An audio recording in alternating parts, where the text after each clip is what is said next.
our work on the SA-TIDE program is extensive and aligned with the priorities of South Africa.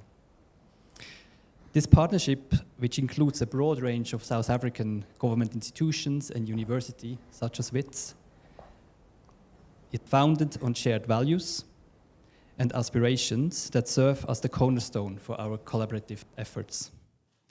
Our gathering here today for this dialogue presents an opportunity for us to sustain and build relations on various fronts.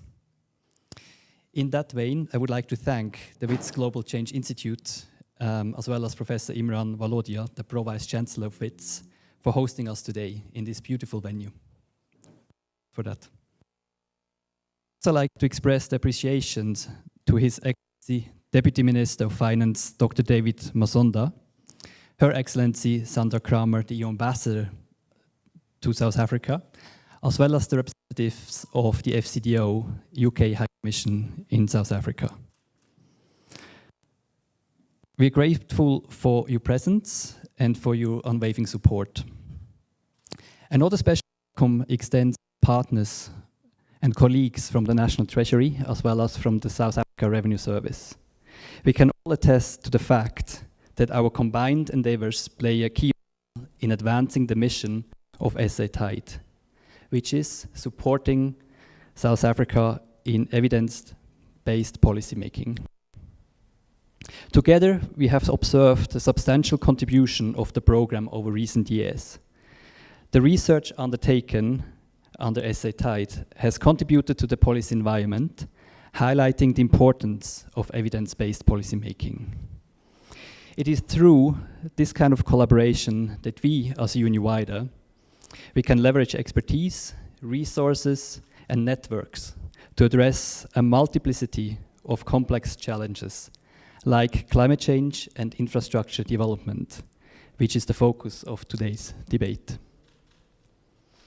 Our collective imagination, voices, and action and partnerships can help raise attention to these important issues. As SA-TIDE, our aim includes addressing climate change through the research conducted under Workstream 5 in the context of the interconnectedness of water, food, and energy around climate change. In this regard, we anticipate the additional outputs from this workstream over the coming years, and we look very much forward to the translation of that research into actionable policies. In closing, I would like to thank our panelists here on stage for participating in today's dialogue, and we look forward to the contribution of your rich expertise and experiences to the discussion. To our guests, both here present in the room as well as online, we are very pleased to have you all here, and we hope that this dialogue will provide a platform for sharing and enhancing our joint knowledge on these important issues as we strive towards building a greener, more inclusive and sustainable world to all. Thank you.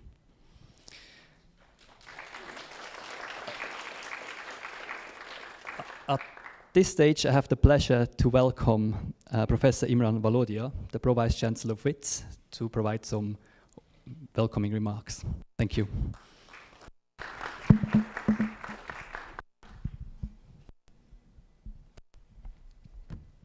Right. His Excellency Minister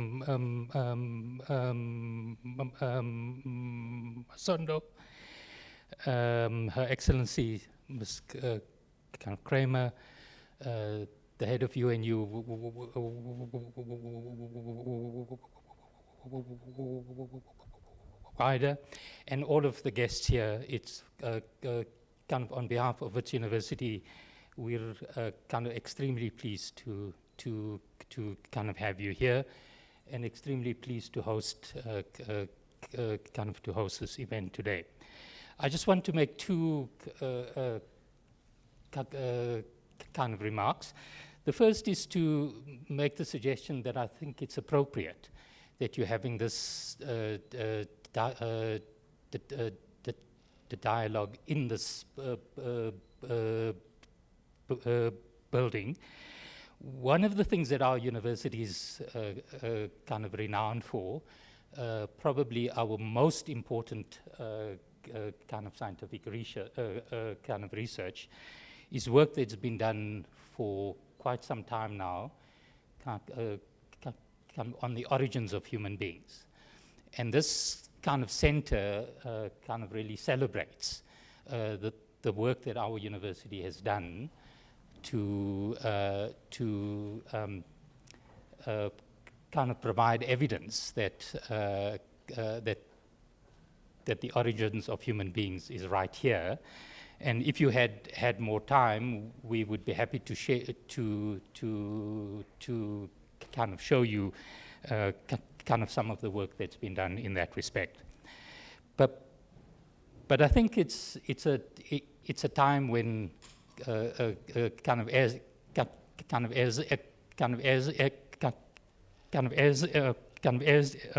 a species, we need to be thinking not only about where we come from, but whether things are going to go on, whether they kind of going to end, or whether there's a pathway in which we can ensure that human beings continue to survive on this planet, and continue to survive on this planet on a sustainable basis. So I think the kinds of sort of conversations that you're going to have today are kind of appropriately done in a place like this, and we're especially pleased to host you here. The second comment I wanted to make was just to share with you some of the thinking at Wits University about the kind of setting up of the office that I run. So I have the kind of exceptionally grand title of Pro Vice Chancellor for Climate, Sustainability and Inequality. And I think, as that title might suggest, what we're trying to do at Wits is to promote expertise in centers such as the Global Change Institute, who are kind of really hosting you today, but also to think about and build how it might be possible for us to extend our expertise in the science of climate change into areas of economic and kind of social dimensions of climate change. I think you'd all agree with me that while there are some kind of extremely important issues that we still need to do on the specifically science kind of elements of it, and one example of that is the fantastic work that Professor Francois Engelbrecht and his colleagues do in the Global Change Institute. We also need to be thinking a lot more creatively about the economic questions, and I think that partly is the type of work that you're doing at SA Tide, but also some of the social questions, because unless we can integrate all of those, I think the pathway to a sustainable future is going to be a really, really hard one. So kind of on behalf of Wits University, once more we're thrilled to have you here, and I look forward to the conversation.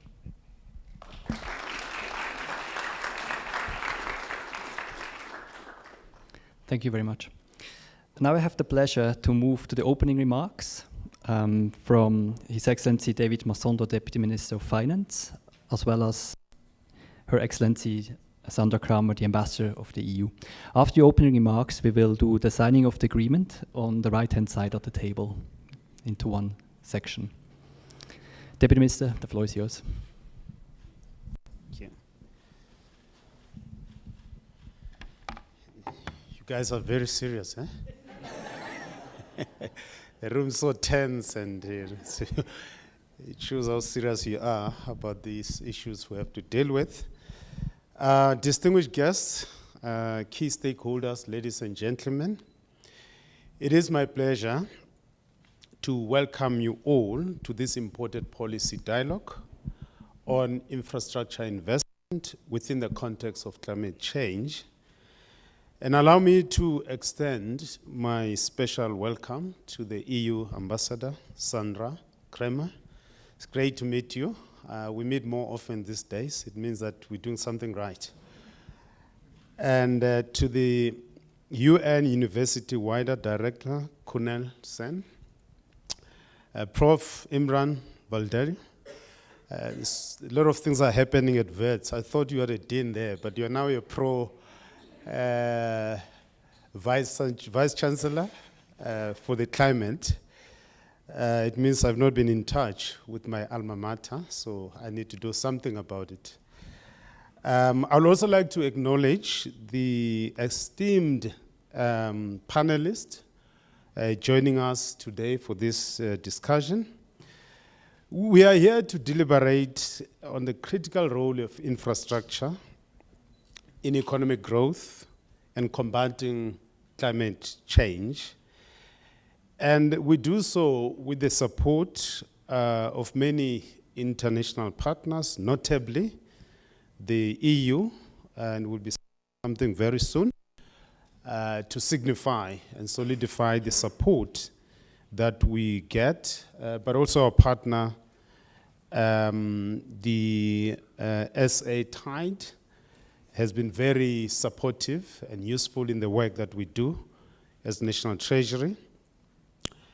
And my understanding is that the purpose of this dialogue isn't just about discussing infrastructure, but it's about finding the most effective ways to build better, stronger, and a more sustainable South Africa. And I'm glad that the UN, university, and the EU, you work very closely with the different sovereigns on the continent, because the climate change knows no boundaries.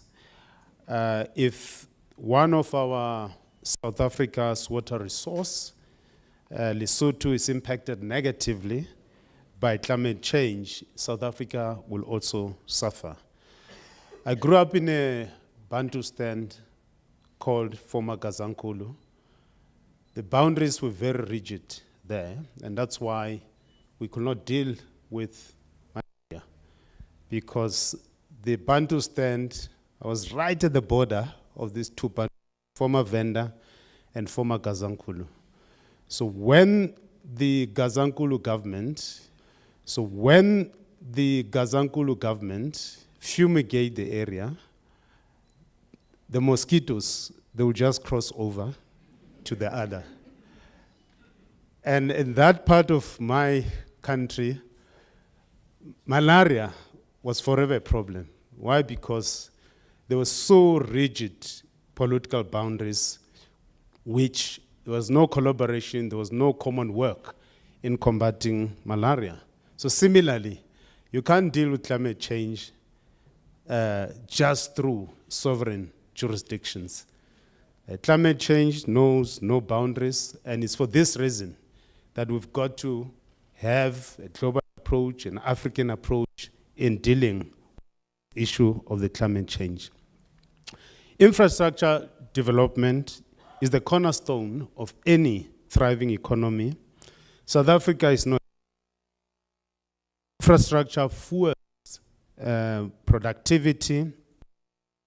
Some of us, we arrive late for our meetings at work because of the poor public infrastructure. Infrastructure also enhances the quality of life for our citizens. All of us, we want clean air, clean water, which I understand Joburg is experiencing some challenges so far as water is concerned. Direct your anger at the metro, Johannesburg Metro, not at me, because everything is reduced to national government. And infrastructure lays the foundation for the long-term economic growth, and our government recognizes this. We've made significant investments in critical infrastructure. These investments are not just about roads and bridges. They're about creating jobs. They're about reducing poverty. These investments are about making South Africa a competitive player in the global economy. In South Africa, we feel the negative impact of climate change in imported sectors such as infrastructure, water, and energy. The frequency of natural disasters and the results thereof are felt daily in South Africa. Therefore, investments in renewable energy sources, water conservation systems, and sustainable urban development are key to mitigating and adapting to climate change. The fiscus cannot afford to financially support the amount of investment we require for climate resilient infrastructure. Africa as a continent needs an annual investment of 190 billion US dollars for its clean energy transition. 57% of African countries are in debt, and they're spending so much money on debt service costs, thus disabling them to undertake investments in climate change or in climate resilient infrastructure. As a South African government, we've undertaken different measures, innovative ways to seek to finance this infrastructure that we need. Because we do need to discuss other innovative financing mechanisms for this infrastructure, such as green bonds, carbon credits, to fund these climate resilient infrastructure projects. And like I said, South Africa, we are undertaking innovative measures to finance the climate resilient infrastructure. The infrastructure fund is a testament to our commitment to stimulating infrastructure investment and blending public and private financing to build a better and a more sustainable future. The infrastructure fund stands out as a pivotal move designed to stimulate investment across various critical sectors of our economy. This approach seeks to mobilize public and private resources to mitigate risks for private investors and to foster an environment where collaborative financing models thrive. Yes, challenges such as securing funding are huge. However, ensuring sustainability and integrating the latest technologies are other additional challenges. For us, these challenges should be treated as opportunities for innovation, for forging robust private-public partnership. This should also be treated as an opportunity for leveraging the power of technology in our infrastructure development goals. At the heart of effective infrastructure planning lies data-driven decision-making. This is where the SA TIDE program has continued to play a very critical role. Research informs our policy decision-making processes, even though you may not like some of the decisions we take, but we do try to pay attention to evidence in order for us to take certain decisions. This collaboration of world-class researchers, policymakers, the National Treasury, university, the United Nations UNU-WIDER, and valued donors like the EU and UK, FC, DO, is building bridges between researchers as well as policymakers. This helps us to ensure that our strategies are built on sound evidence and an understanding of how the real world works, not how our minds work. At this juncture, I really wish to express our heartfelt gratitude to the European Union for their commitment to support of the work that we do, including SA TIDE program. Partnerships like this strengthen our approach to sound policy making. The insights from SA TIDE research give us a powerful tool to navigate complex infrastructure decisions. I wish you very fruitful deliberations during this policy dialogue. I thank you.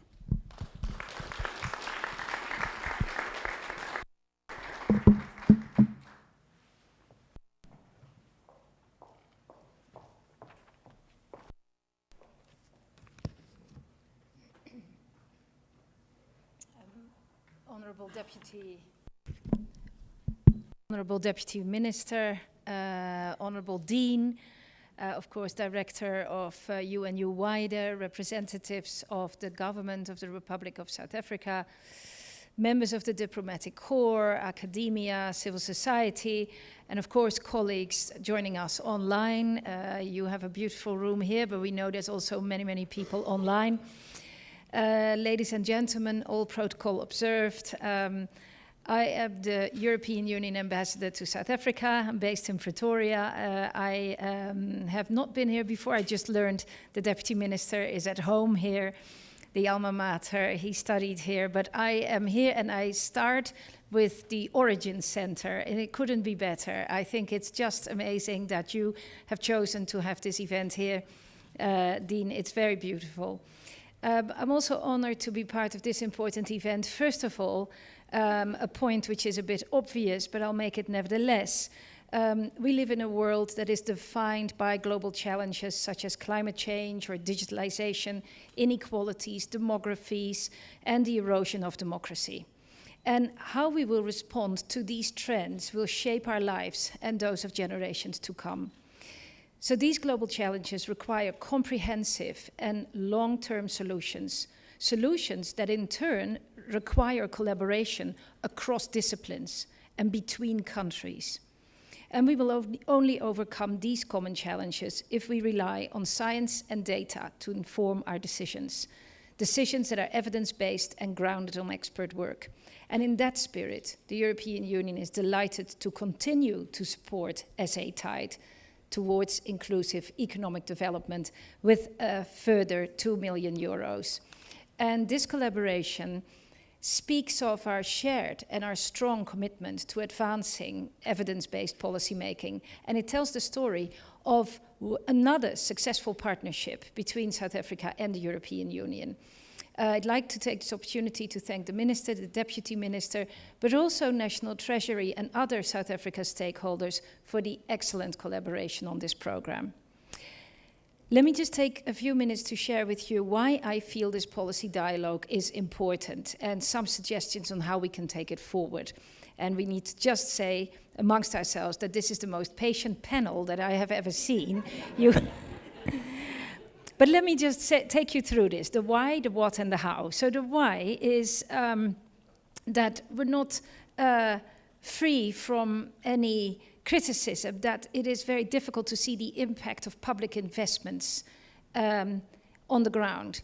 And I think for many years, we've been trying to do too many things in too many places and in small doses.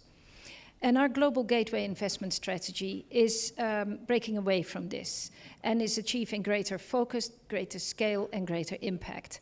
Focus by targeting infrastructure investments in a limited number of sectors, namely energy, digital, transport, health, education, and research. Greater scale by using public financing as a catalyst to leverage capital from private sector and others, such as development banks. And greater impact by investing in projects that are transformational because they can change the lives and the economies of whole communities. Just a few examples. That's the what. We've started to roll out Global Gateway with a very successful initiative on pharmaceuticals. I've just exchanged with the Dean on that, and of course that is about producing vaccines for pandemics, be they global COVID-19 or other pandemics, in Africa, for Africa. And we are very close in successfully producing mRNA-based vaccines in South Africa, for Africa. But secondly, there's more work ongoing in other strategic value chains. And recently, we have joined a collaboration with the government on value chains such as green hydrogen and critical raw materials. And on both, we rely on long-standing cooperation that we've established with the government and important research conducted in these value chains. So the objective is to support the government of South Africa's industrialization, the infrastructure development plans, and the greater integration of South Africa's and European global value chains. So the how. To develop sustainable value change, it will require the mobilization of a wide range of tools, instruments, and actors. And there's no one actor alone that can move the needle in these value chains. So Global Gateway operates at 3 levels. It mobilizes a combination of tools in the form of technical assistance, grants, budget support, concessional loans, and de-risking instruments such as guarantees.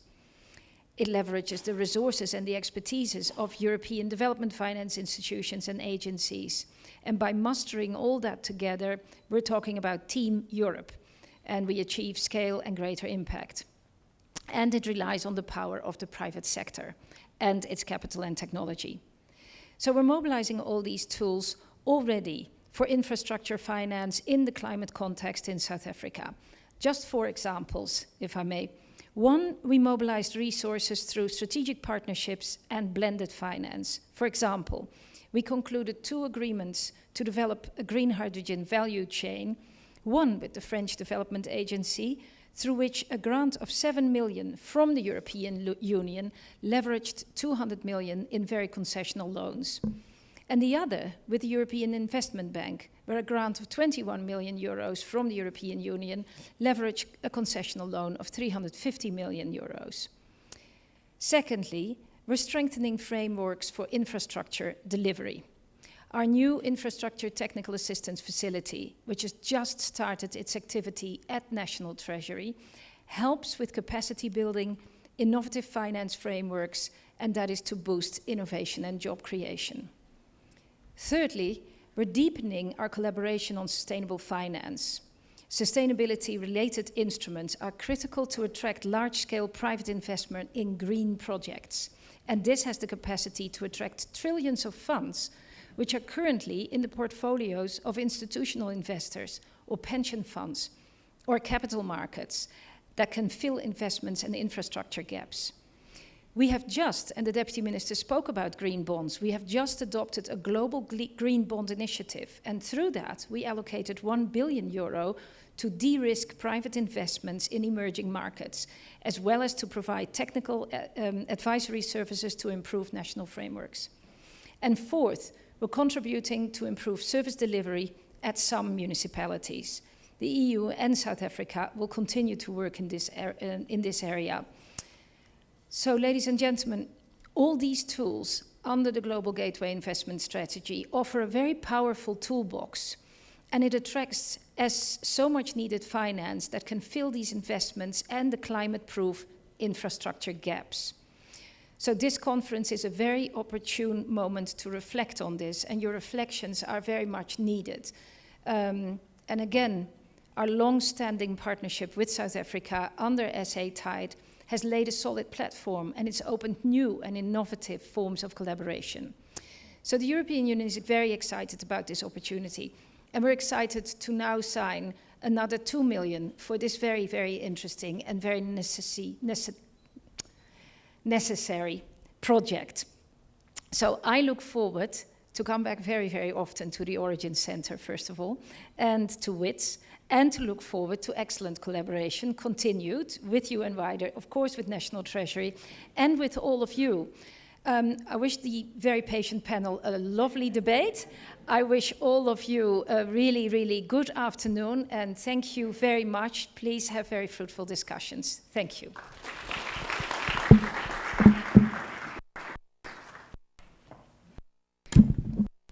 So we're going to do the signing very briefly before we go to the substantive matter of today's debate.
Thank you very much. As we have now the money in the pocket, go for drinks. No, let me introduce you to Georgina Ryan. Apologies for the panel, but I think she's going to do a very nice framing. So Georgina is the policy lead of Workstream 5 of SA Tide, which is on water, food and energy in the context of climate change. And I think she's going to tell us a bit what the workstream has been up to, and then we go straight into the debate. Thank you.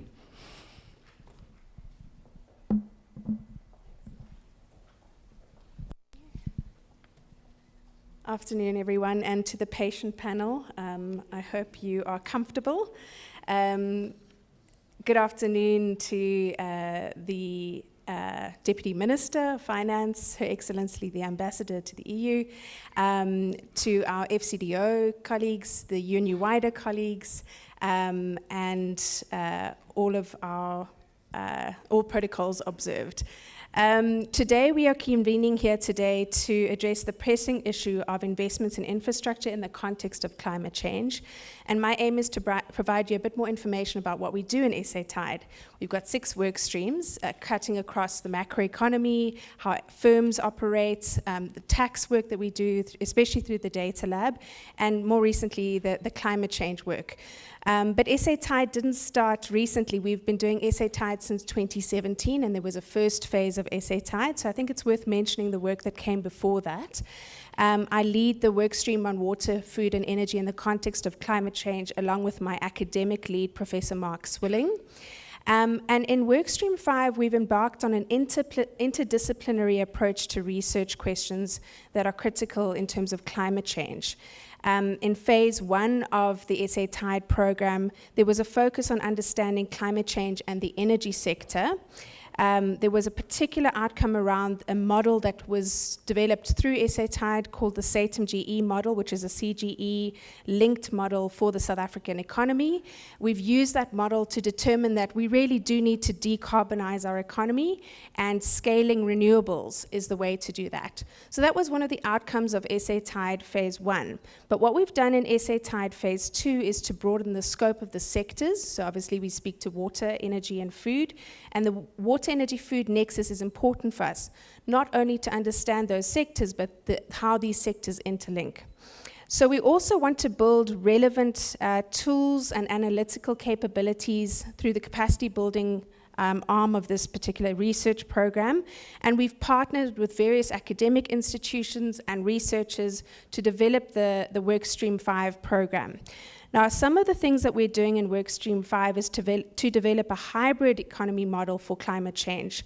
We're doing this with the with the French Development Bank through their multi-sectoral macrodynamic for ecological shift model, the GEMS model, and we're working with Anton Godin to develop a hybrid model for the climate economy. We're doing that alongside the Development Bank of Southern Africa, and we are partnering with Stellenbosch's Center for Sustainability Transitions in that particular work, a very exciting project to develop a model that's going to be relevant for our economy and also track financial flows in terms of climate change. So while there's a lot of work to develop a model, we need to understand the sectors that we're working in. So deep understanding of the energy sector, the water sector, and the food sector will be brought together into this model. What we've done in partnership with the Development Bank of Southern Africa, the Presidential Climate Commission, the National Planning Commission, and SA Tide is to do deep dives into the water sector and the energy sector to understand the requirements of the investment in infrastructure until 2050, so long-term investments that are required for these sectors. Today we have on the panel one of the researchers that did the water sector work. That particular work was commissioned to Palmer Development Group with Kim Walsh and James Cullis from Zutari. And we are very thankful to Amanda Ganja from the WRI, who was the chair of that particular research project. Pivotal insights from this research emphasize not only the sheer scale of investments that are needed, but the critical timing of these investments. So the urgency to act cannot be understated. Delaying achieving our Sustainable Development Goals and the NDP objectives not only compound the challenges, but escalate the costs associated with inaction. So the findings suggest that timely investments, especially in the next decade, are crucial for setting the foundation that to allow us to adapt to climate change. The strategic timing of these investments transcend the immediate need for the capital and speak to the heart of infrastructure resilience by focusing on early implementation of water conservation and demand management, clearing alien invasives, and the pursuit of efficiencies in the water sector. We can set ourselves up for a more sustainable and efficient water system. I can say that the water report is available on the SA Tide website, and I encourage this audience to read that report and engage with the contents and the policy recommendations. We are also working similarly through our partnership with the researchers at PwC and Osmotic Engineering on the same research for the energy sector to 2050, achieving energy security and meeting our climate commitments and ensuring a just transition. In our findings so far, and the report is being developed, we understand that targeting infrastructure investments and designing our energy system for a sustainable future means that we not only scale renewable energy, but we look at the whole energy system in the redesign of our current energy future.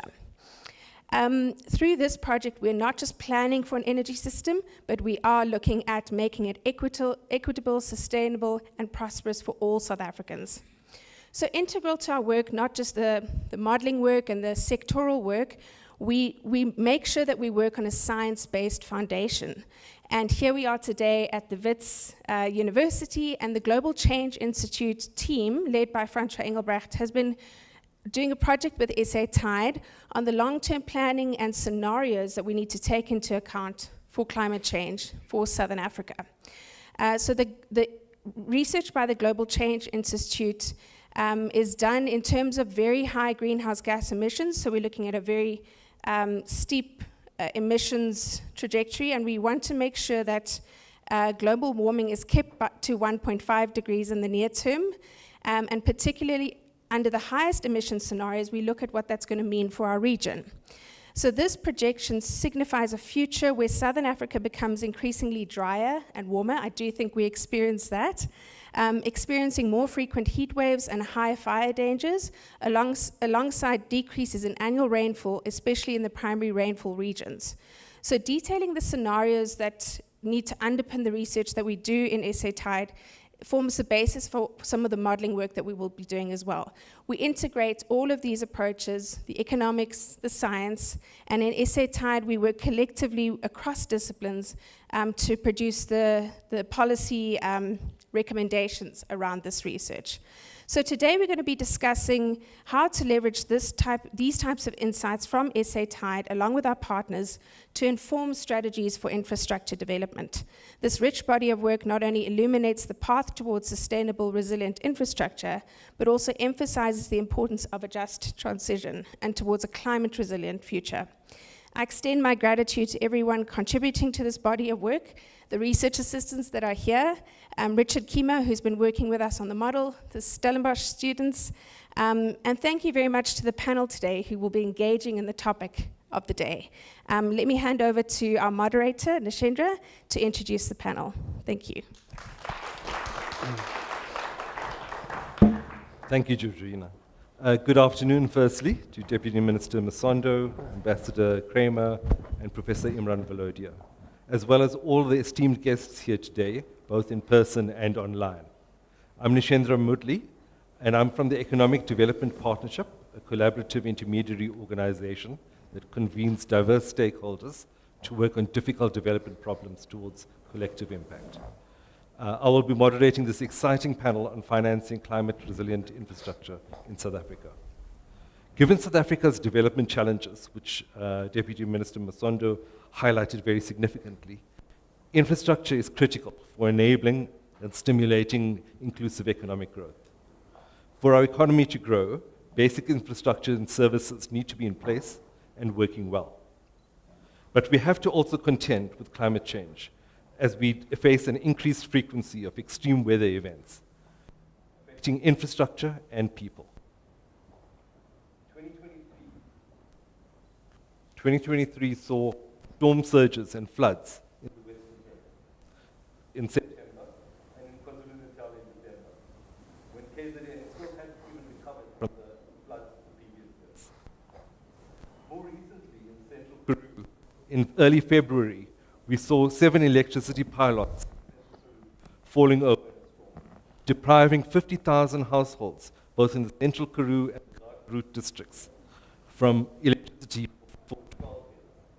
Blackout affected the ability of retailers to be able to provide food and for clinics to be able to provide medicine and so on, and had a significant impact on humanitarian issues in this very vulnerable area. Weather conditions during events highlighted the vulnerability of these particular regions, particularly to natural disasters, and highlighted the importance of disaster management and efforts. On the radar of some of our regions right now are not just, as Georgina just pointed out, not just floods and storm surges, but droughts, fires, and heat waves. So infrastructure needs to be not only resilient to climate events, but it must aid our regions to become much more resilient to the effects of climate change itself. So we're not just talking about the climate resilience of infrastructure, but we're talking about the broader social, economic, environmental resilience towards climate change through infrastructure. And all of this needs to take place in a context where the fiscus alone cannot support this transition. A lot more is needed, and the fiscus is only able to do so much in being able. The big question that we hear today to be able to address, in the era of climate change, how can South Africa imagine its infrastructure development to not only withstand the challenges that lie ahead, but at the same time to foster an inclusive, sustainable growth model. We're wanting to delve into the policy implications, into the strategies, into the investment strategies, and, quite importantly, the capabilities necessary that are needed for this kind of transition. To realize this kind of transition, we know we need a pipeline of climate-resilient infrastructure projects. For example, Cape Town has analyzed that 40% of its planned infrastructure pipeline over the next 10 years will contribute towards climate resilience. These 1,436 resilience projects amount to approximately 55.5 billion. Such pipelines need to be able to be supported by strategies that require innovation, collaboration, and sustainable finance. The strategies that we need to explore here in this discussion include improving our infrastructure planning and delivery systems. How do we improve long-term planning, project preparation, appraisal, execution of projects, operation and maintenance, and M&E of our infrastructure pipelines? How do we streamline and optimize the institutional arrangements needed for these systems? How can we harness the power of new technologies and innovations, and particularly as Deputy Minister Masondo and Ambassador was referring to around data, digital innovation become quite critical. And what kinds of capabilities do we need for strategic partnerships and for blended finance? And what kinds of capabilities do we need for a bankable pipeline of resilient projects? So we're going to rely very much on our panel here today to help us navigate through these issues. And SA Tide has been an impressive array of experts to assist us with this. So welcome to all the panelists who are now introduced. Bochumelo Mashilo is the head of Infrastructure Advisory Services in the Government Technical Advisory Center. He's responsible for overseeing the review and assessment of large and complex public infrastructure investment proposals and feasibility studies. And he also advises on reforms and initiatives that aim to improve infrastructure outcomes. Angelica Goligo, who's next to me, is the Africa Chief Economist for Ernst & Young and is an experienced leader in economic analysis and public policy. She also spent 9 years at the Economic Policy Division at the National Treasury. Avril Halstead is the head financial sector policy strategy at First Rand. For 10 years, she was also chief director at National Treasury, exercising oversight over 40 of the largest state-owned enterprises, which I assume was a very interesting job. And we look forward to reading the book someday. Okay. James Cullis is a water resource engineer with nearly 20 years of experience working on water resource and climate change. He's a technical director and the expertise leader for sustainability at Zutari. And finally, we have Matshidiso Lengwasa, who is a budget policy specialist and a researcher at Section 27. She currently serves on the steering committees of Budget Justice Coalition, Imali Yetu, and forms part of the Fiscal Openness Accelerator Advisory Group for the National Treasury. So thank you, panelists. I want to launch into our first question and to ask you, and to start with you, Angelica, how do we ensure that the climate resilient infrastructure investments are able to meet our country's immediate economic needs and our long-term sustainability goals? Yeah. Thanks very much, Nishendra. So I think really, there's various facets one needs to focus on when looking at this aspect. Firstly, it's around basically doing climate risk assessments of infrastructure. So that's very much what SA Tide is currently doing, right, looking at particular sectors. And that's really key to kind of see where the different vulnerabilities lie, right, and also forward-looking perspective. And then it's around integrated planning. And I think that just comes up as a theme again and again and again. It's moving beyond this, whether it's a glass bowl or our line of our borders, right? It's beyond different fields and faculties. It's really around bringing all kind of expertise along, and kind of bringing this kind of broader perspective to planning infrastructure. And linked with that is also looking at innovation across sectors. So whether It's in terms of infrastructure innovation, but also relooking, because infrastructure across the world, is built based on outdated assumptions, right? To where we're sitting now. So it's around looking, verifying those assumptions, doing those assessments, and kind of conducting reviews there. And I think, and there's of course a big capacity building and development, education aspect that's really needed. And I think also, which is coming more and more to the fore, is around, properly evaluating and quantifying the impact. Because now we're moving into, there was, everyone was figuring out, right, how to report on ESG, sustainability, and so on. But now we're moving where there's a field where people are very wary of greenwashing, right? So it's around quantifying, and initially when you embark on an infrastructure investment, it's understanding what are the impacts and outcomes you want to achieve, understanding what metrics you need to measure, and then following that throughout the life of that project to really kind of bring forward those impacts. And also it helps throughout the project life cycle, investment life cycle, to and tweak and understand, where you can make, better impacts. Yeah. So. Great, thanks very much, Angelica. So some really important points coming out there about data, and particularly about verifying assumptions, and about linking this through to impacts and outcomes, and monitoring those impacts and outcomes in the life cycle of a climate project. Boitumelo, your thoughts on what do we need to ensure climate resilient infrastructure investments deliver the goods? Yeah, thanks, Michelle. I mean, one of the ideological, I suppose, developments that we've had over the recent past is that in the past, we used to think about meeting economic needs, especially the immediate ones, as a trade-off to achieving climate resilience. But I think at this point in time, we see these things as self-reinforcing and mutually inclusive. So, I mean, the proposition that I want to offer is around 3 points. And the first one is that we have to mainstream climate finance in our infrastructure approach. Okay? So again, in the past, you used to plan your project, and once you've done that, you say, oh, by the way, there's environmental issues that I have to think about, and climate resilience issues, and then you do it as an add-on. I think that world is now behind us. And from a treasury perspective, that's one of the areas that we are looking into to say what's the best way of mainstreaming climate finance, because we do recognize that infrastructure is a long-term business, right? So you have to be thinking about what happens 30 years from now, and include as much as possible some of those elements into your infrastructure as you build it.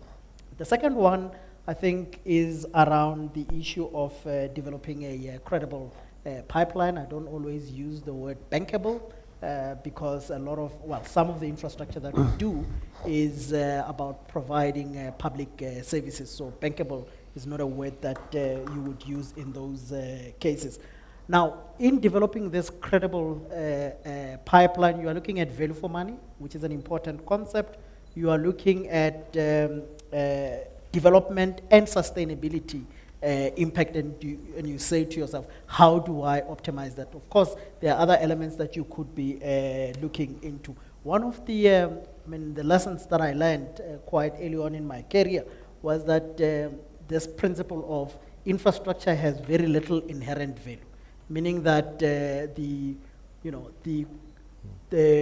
value of a power station is not how much it costs, but it's in the services that it enables. And I think that's where we have to start thinking about the services that we are going to be providing. We have to think about the development impacts, because unfortunately, we do have some social ills, we do have growth issues, and so on and so forth. Similarly, issues of sustainability are an important consideration that you cannot afford to say, I will raise these 20 years from now. You have to be thinking about them now already. And then the third one, for me, is about partnerships between government and the private sector.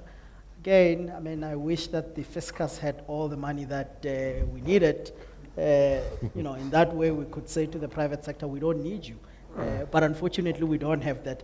To be honest with you, I don't even think, even if we had the money, that it would be desirable to be using the fiscal resources in that kind of way. So this is a collaboration between government, the private sector, and all other stakeholders within the economy, just so that, again, when we are talking about dealing with climate issues, it's not left to one agent of the economy. And I think for government, it's about leading the way, it's about creating instruments, it's about creating mechanisms that can really ensure that we've got others behind us as we walk through this path.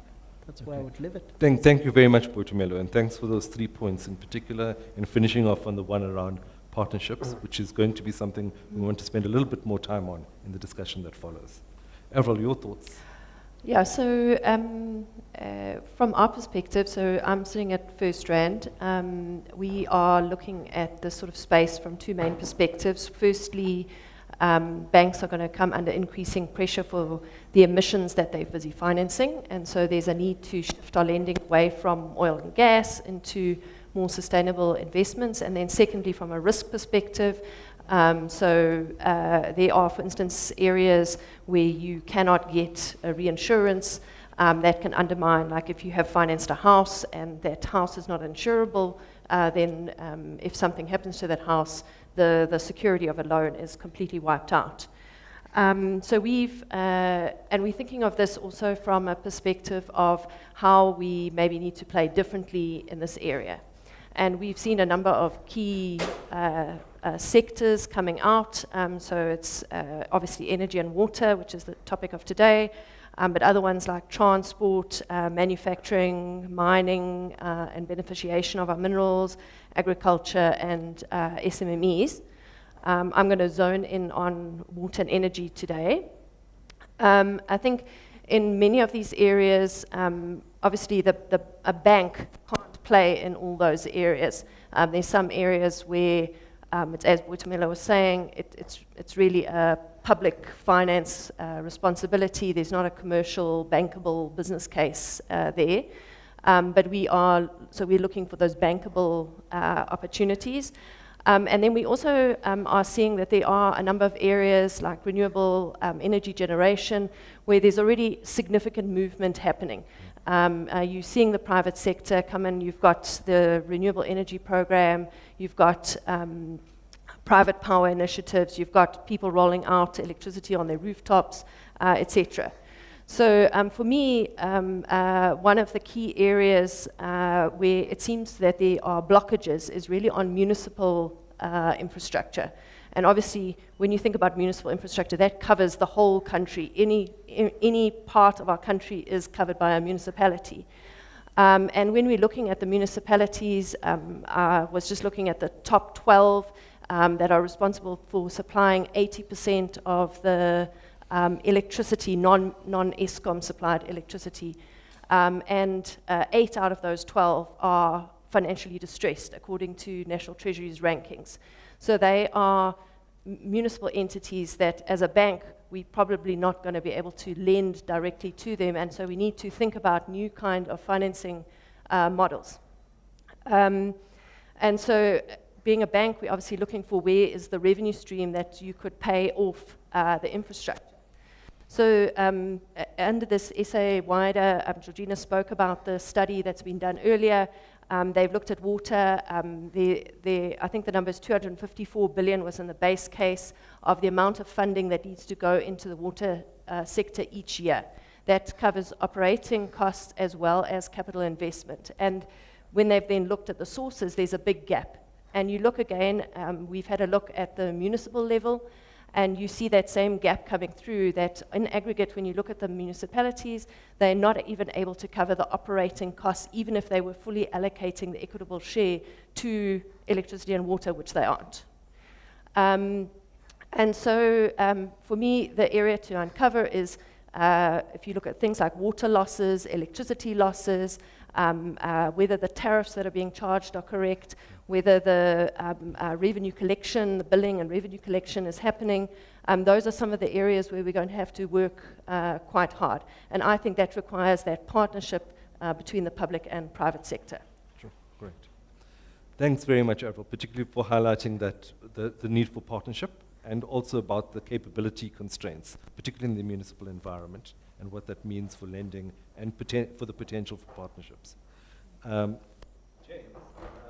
you working very much on the ground on actual projects itself and working in the water resources space, which is a really good example of where one might be wanting to make sure that investments are appropriate and are going to be able to meet our sustainability goals. Your thoughts on what's needed? Yeah, thanks, Shindra. I think, so firstly, the important thing is to distinguish between the concept of resilient infrastructure, or resilience through infrastructure, and the resilience of the infrastructure. So they serve two very important roles. And one is the infrastructure we need to become resilient, and water is obviously a key case. The other thing is how do we protect that infrastructure from increasing climate risk so that it continues to provide its function and services. And that's not only infrastructure, that's people, places, a lot of society. And KZN is a great example, and others of that case. On the resilient infrastructure component, the one thing to think of is that in many ways we already know what we need to do. We have many of the technologies, we have many of the plans out there, we have many of the infrastructure, and a lot of it is what's needed is the implementation and the operation and the maintenance and continued to function in that space, particularly around our infrastructure. And if you go back 130 years ago, people would have been having this exact same conversation, sitting in a probably very similar location like this, saying, well, here, when gold had been discovered, probably the fastest economy growing in the world at the time, how are we going to provide water security for this kind of place? We have a highly variable climate already. We are in probably the worst location from a water, we're sitting on a continental divide. It's the last place you want to develop an economy. So we had to be creative. We had to look around. We look to the nearest source, the Vaal system. We had to provide a concentrated system, the Vaal barrage, that transfers water into Gauteng, which we still use today. Over time, that has expanded. We've had to go further and further afield through innovation in the initiative that we have to look beyond our borders, to be innovative and say, listen, we live in a variable climate. Let's look elsewhere and go to Lesotho and realize the benefits there, and how do we enhance that and build that over time. So we very much need to continue to support that, and enhance that, grow out that, and we learn from that. We need to implement it, learn from the Cape Town drought crisis, for example. There's a lot of great lessons there to learn. In many cases, it's not because we don't know what we needed to implement. We've had plans to do alternative innovation technology, desal, reuse, groundwater. All of those plans have been there. It's a matter of implementing, speeding up the fast tracking it, building the relations to fill that, and finding the finance to do that. Actually, on the financing question, you mentioned the work that we've done now in the SA Tide work. So some precursor work to that looked at particularly the climate risks to that, and it showed that this integrated system provides quite a lot of resilience to climate impacts, because we can move water around the country and we can manage it, provided we can pump it from there to here, and that's where the municipal challenge comes in. We've seen increasingly that risk around, and it's an energy challenge as well, because we need that energy to treat and to pump it. So it becomes an integrated system, and how do we address those? Even if there's water in the dams, how do we get it here? But we see the gap, and you're right, it's about 250 billion rand a year that we need to firstly close the gap on the SDGs, to make sure that we meet the SDG standards by 2030, then continue to provide water security and resilience out to 2050. A big part of that, and probably the largest part of that, is actually renewal. So having to replace infrastructure that's already been put in place. We've made great strides in the last 30 years in actually providing basic services to the vast majority of the population that didn't have it maybe 30 years ago. But in many of that infrastructure systems, we need to replace, and we haven't done that necessarily in many cases, and we're coming to that case when we need to do that. So we need to close that gap, and then we look for the innovate. So it's about a 90 billion gap that still remains, and there are various policy levers we can try to find that, but we're still going to come short, and we have to make some hard decisions in that space. Okay, cool. Thanks very much, James. And I kind of appreciate the resonance with the point around municipal capability as well. Yeah. It's quite important. And also you're calling for stronger focus on innovation and strengthening implementation. Okay, Machitiso, you coming to us from a very important advocacy organization, Section 27, and you often effectively advocate from a perspective of the Constitution and the rights to basic services. From your perspective, what do you think is needed to be able to improve our climate resilient infrastructure system? Yeah, so thank you very much for that. So James and I were actually having a conversation off the record before this, and we were reflecting about how this venue is actually ideal for the kind of conversation that we're having. And it's really about learning from the past, like learning what has worked, what can we bring forward, and what can we do better. And, you know, one of the big topics around climate change and climate financing is around the just energy transition. And while there's some anxiety about how we're going to implement that, how do we formulate that, and what are the implications of that, I think sometimes that conversation happens without considering that we've had a transition in South Africa before. Just 30 years ago, we had a democratic transition. And while there was many hard-won victories and some of those things, and I can never discredit that because I'm a beneficiary of many of those interventions, there are still some issues that are entrenched, namely our triple challenge of poverty, inequality, and unemployment. So when we, you know, it's been 30 years since, and we've had a transition. However, some of those legacies are still entrenched in our society. So when we think about the future and think about the society that we want to build, and you know, that's has inclusive economic development and how infrastructure can work towards that, we need to be thinking we can't be thinking the same way and entrenching the same issues that we've had. We need to be more creative, even with the financing. And so one of the most powerful ways to do so is to foreground the human rights and foreground the lived experience of people, the beneficiaries, the intended beneficiaries, instead of making a trade-off in some way of, is it the economy that we're developing, or society? Are we giving away those things? We need to be thinking about it inclusively, that we need both. We need that socio-economic development, and if we don't do that, we risk just moving forward as a country, or let's say best case scenario, we survive climate change, but we do so, and we have the great infrastructure, but much of the country's left behind and is not able to tap into it, is not able to benefit from that adaptation and those mitigation efforts by the infrastructure. So really, we need to entrench and foreground human rights and foreground the intended beneficiaries if we are to create infrastructure that, and that actually advances our cause in overcoming the detrimental impacts of climate change. Thank you very much. Yeah, so some really important points there about particularly the triple challenge of poverty, inequality, and unemployment. And effectively, any infrastructure program around climate resilience needs to help us to address those things if it's going to be effective in producing inclusive economic growth. I think that point certainly stands out, together with the other points that have been made in this round around data and the importance of doing risk assessments and looking at impacts and outcomes, the immediate, the three things that Bochumelo mentioned, mainstreaming climate infrastructure, having a credible pipeline of projects, and then securing partnerships, which has been echoed very much by Avril around the partnerships, and particularly some of the challenges that are there, particularly in working in the municipal sector. And James as well, highlighting the similar thing and about the challenges of implementation and the need for innovation. In a nutshell, we've covered a range of thoughts here, but I'm wondering if you could come in, Avril, on what are the most effective financing strategies to support sustainable infrastructure development, particularly given the fact that we've got to do this in an environment that it needs to ensure fiscal sustainability. Made earlier about learning from the past, and I think that what we need to do going forward a lot has to do with we know what to do, but doing it better. I don't think it necessarily involves a lot of coming up with new things.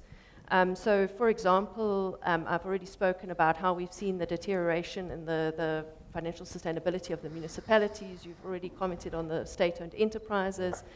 They have historically been responsible for half of the public sector infrastructure investment. And we again seeing Eskom, Transnet, both of them, which are the two biggest ones, reliant on government guarantees. And so what we are seeing is that there's going to have to be a lot more reliance, a shift from balance sheet funding, where private sector lenders lend to the company and take risk on the whole finances of the company, but rather where it's much more project-specific financing or asset-based financing. I think that one of the areas where we need to do a lot of work as a country is that we haven't been that good. We talk a lot about blended financing, but we haven't been actually that good at blended financing. What you typically see is infrastructure investments that are either completely financed by the private sector or completely financed by the public sector. And there haven't been a lot of places where that intersection has really happened. I think there are some good examples that where it's starting to happen. So things like the bounce back scheme that government put in place in response to COVID, and they then extended it onto the renewable electricity. So I think we need to look at examples like that that have worked really well and see how we can build on those kind of successes. And then I think also picking up another point from you, Boitumelo, is I think that the private sector needs to be much more actively involved in the project development and project preparation process. My experience from the public sector was that often the conversations just seem to go past each other, especially when you're talking about incapacitated municipalities. They don't know what a bankable project is. And so it's maybe better for the private sector to actively come in there and help them develop it. And then when there is a financial viability gap, I think that dialogue with government needs to be a lot closer to be able to say to government, look, we've pushed this as far as we can, there is still this gap, what are maybe some of the options for closing that financial viability gap? Thanks very much, Avril. Boitumelo, you sit very closely at the center of have a view of a range of government projects. And particularly when it comes to financing strategies here, what do you think are the effective and innovative ones that we need to be looking at? Thanks. Maybe let me start off by saying that I don't always subscribe to the concept of innovation, but more effectiveness in the things that we do.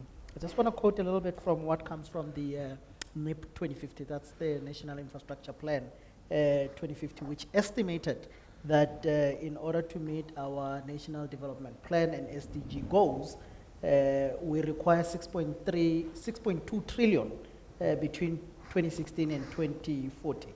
And it said as of 2021, the financing gap was estimated at 2.2 trillion, right? Those are big amounts by any standard of measure.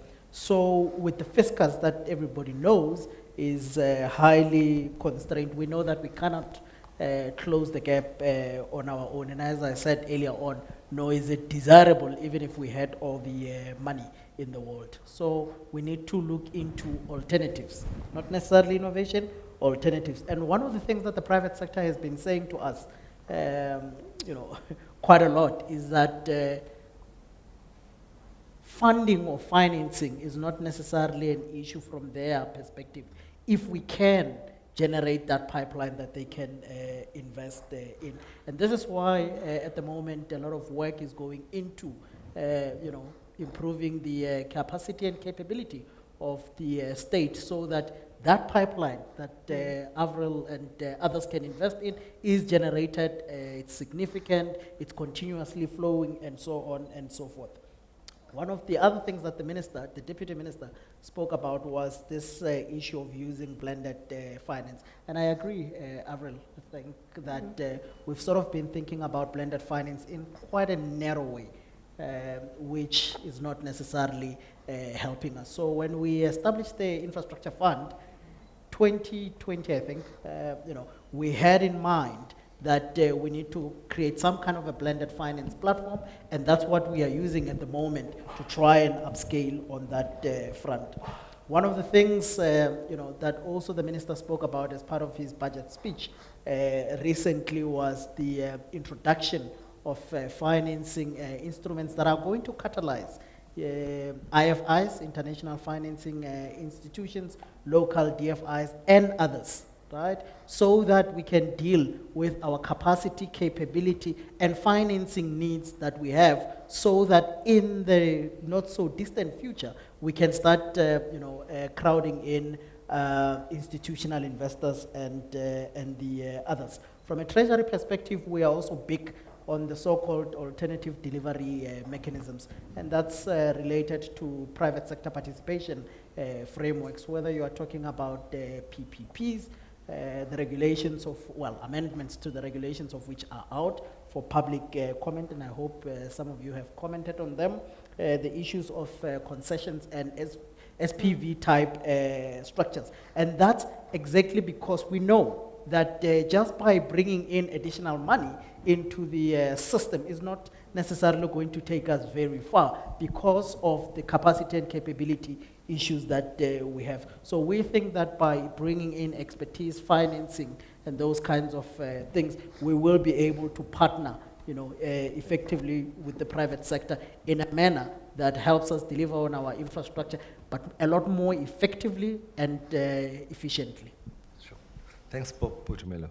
James, wondering what your thoughts might be in terms of what Avril and Botumelo have said. Anything comes to mind around your take on what they've said?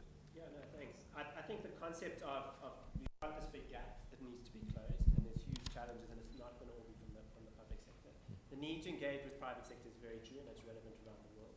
There are many challenges, I think, particularly in the water sector, around engaging in the private sector in many aspects where it is purely a social and economic value that actually precludes it from many of the pure financial kind of mechanisms, which is an added challenge. It speaks a little bit to the triple bottom line kind of concept and how we address that. And there is definitely much an appetite because people are starting to realize, and the private sector is also starting to realize their connectedness to the failure and the infrastructure systems and how it's starting to affect bottom line. So there's a lot more interest in seeing not only, and you talked about the need for institutional capacity. So if we talk about sustainable infrastructure or resilient infrastructure, there's obviously environmental sustainability, there's social sustainability we talked about, there's financial sustainability, but there's also institutional sustainability to be able to manage that and not only the pipeline manage and get all the players together and have the right appropriate solution to the challenge, but there's also the need to maintain it and operate it. In many cases, the challenges with the financing system, how do we recover the money afterwards if we're failing to collect our normal tariffs and we have that unaccounted for water, half of that is failure to recover the revenues, other half is physical losses, so we need to address both of them in various ways. Matshidiso, your thoughts on the financing strategies? I don't know. Okay. So I'm in support of what they've mentioned, especially when it comes to like the capacity or what's happening maybe on the ground and provincial level. I think when we consider financing strategies, again, it's so important to consider the social aspects because oftentimes, we've seen it with education and healthcare. There's been quite significant investments in public sector education and healthcare, and yet today we find ourselves like there are many schools in this country that are deeply underfunded. There's still schools that have pit latrine toilets.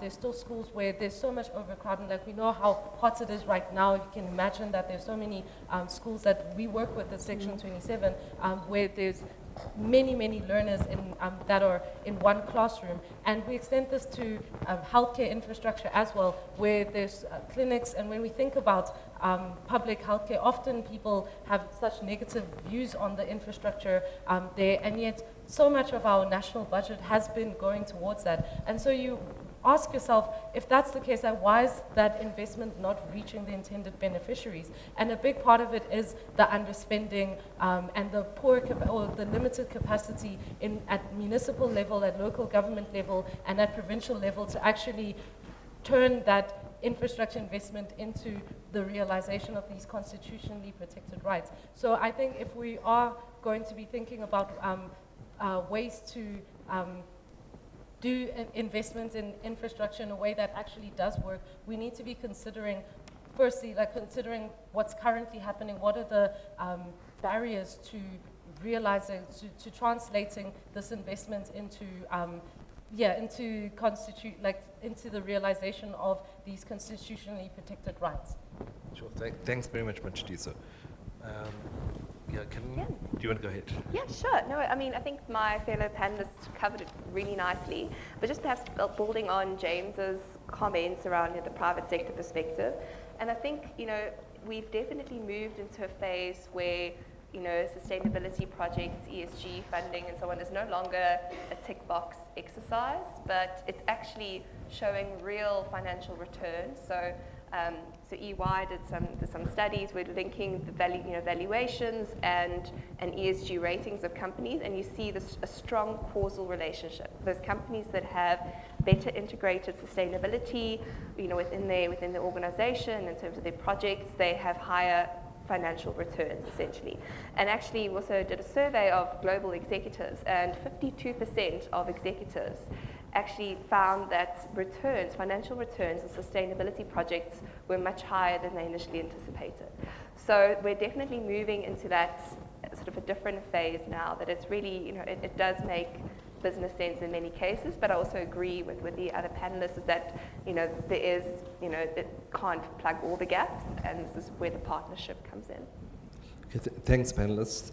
I think there was some really rich points that came out of this discussion on the financing instruments, whether we call them innovations or alternatives that could be utilized. We recognize that there is clearly a need to close the gap, that the fiscus is constrained, and resources need to be leveraged from other parties that can contribute, provided that the right incentives and environment is being able to be provided.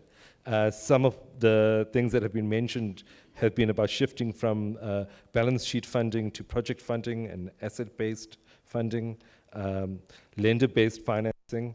And then I think quite importantly, some of the focus on blended finance that needs to be explored, and as well as other financing instruments that will deal with the capacity and capabilities.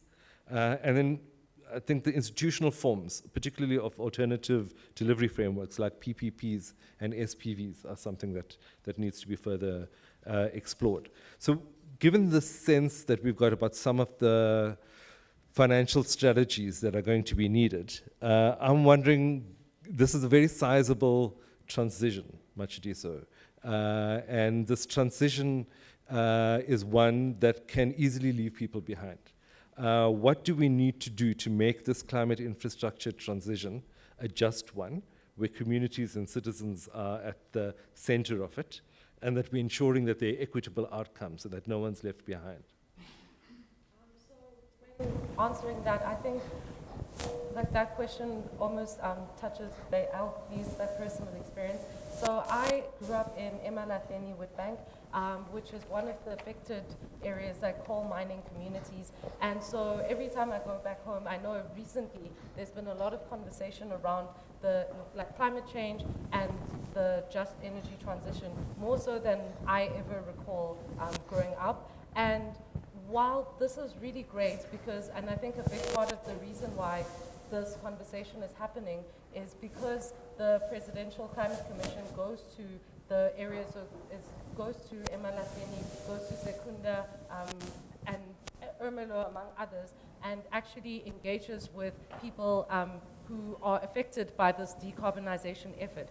However, the engagements have been quite limited to the people who work in the mine in a formal capacity.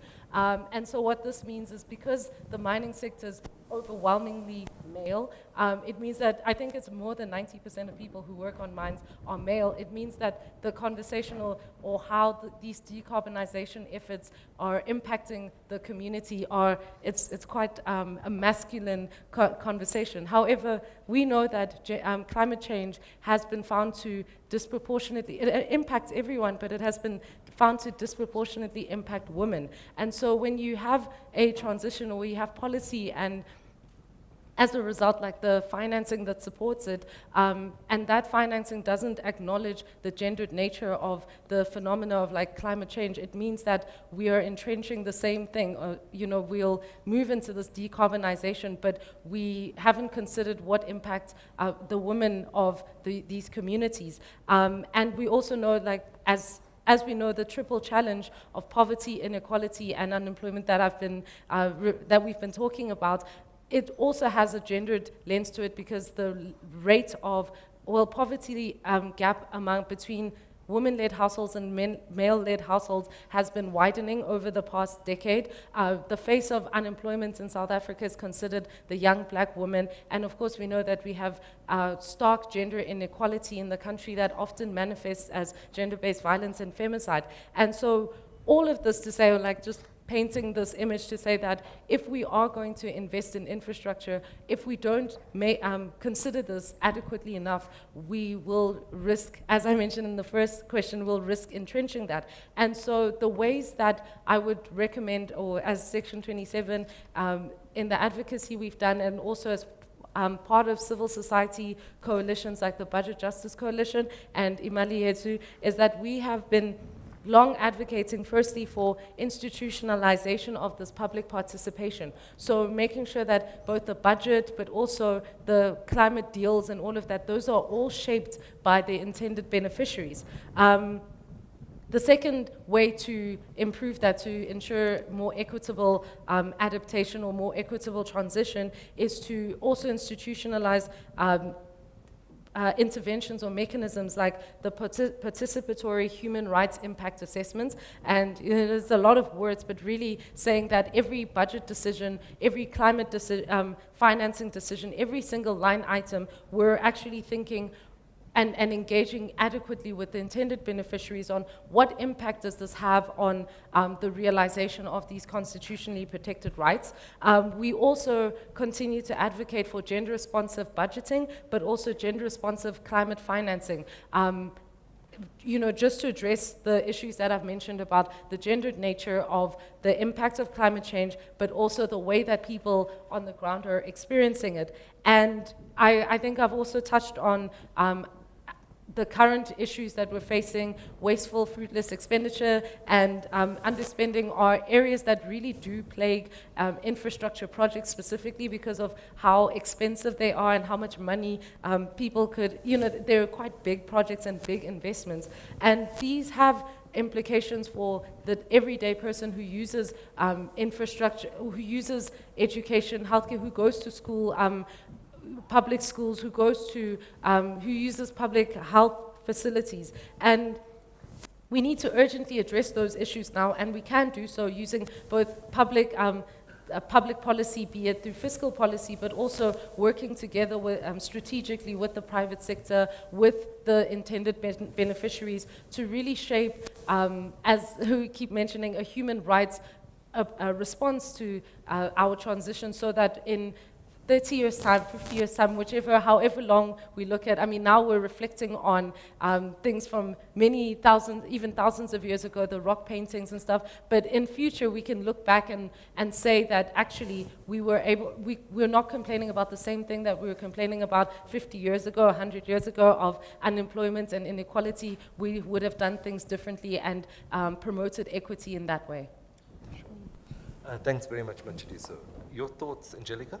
Yeah, I mean, I think it's exactly right what Matshidiso covered. And I think it's just really the kind of inclusive planning involving communities like throughout the project. If it's an infrastructure investment, kind of taking them along and really understanding, those local communities, what their needs are, what their demographic makeup is, and so on, and really kind of understanding kind of the broader, economics. You talk about indirect and induced effects. We think about like a power station. You mentioned there's a lady who sells sweets, right, and snacks outside the entrance, right? What happens to to her livelihood, right? So it's all of these like ripple effects that come through, and I think you really need to understand that from an investor, going in as an infrastructure investor. And I think broadly also when assessing the costs and benefits of infrastructure projects, you really need to think about social equity and how those costs and benefits are distributed amongst different stakeholders, right? And understand, and think about ways to mitigate some of those costs and benefits. And then, and I think just, it's also capacity building is also very important to make sure insofar as possible you involve communities so they feel part, you know, of these projects. Yeah, and I think also just, you know, when you do, and I speak a lot about the monitoring and valuation aspect, but also involving communities from that perspective in terms of how the project is impacting them throughout. Yeah. Thank you very much, Angelica. I'd like to invite any of the other three speakers to comment on this idea of the just nature of the transition. Yeah. Go for it, Avril. I think firstly, it's important just to note that obviously the transition is happening. So I already mentioned how the private sector is busy financing renewable generation at scale. And my worry is that almost government is lagging this process. There isn't a policy framework guiding it. And so that means that generally, we're talking water here, water follows the path of least resistance, so does the private sector. The easiest thing is just to do what you've already done before. And so in my mind, I think about FirstRand. Back in the days of BEE, when FirstRand did its BEE deal, they did a broad-based deal before broad-based was a thing. And I think we need to start thinking about putting in place policy frameworks that compel the private sector to have to do these financing transactions in a just way.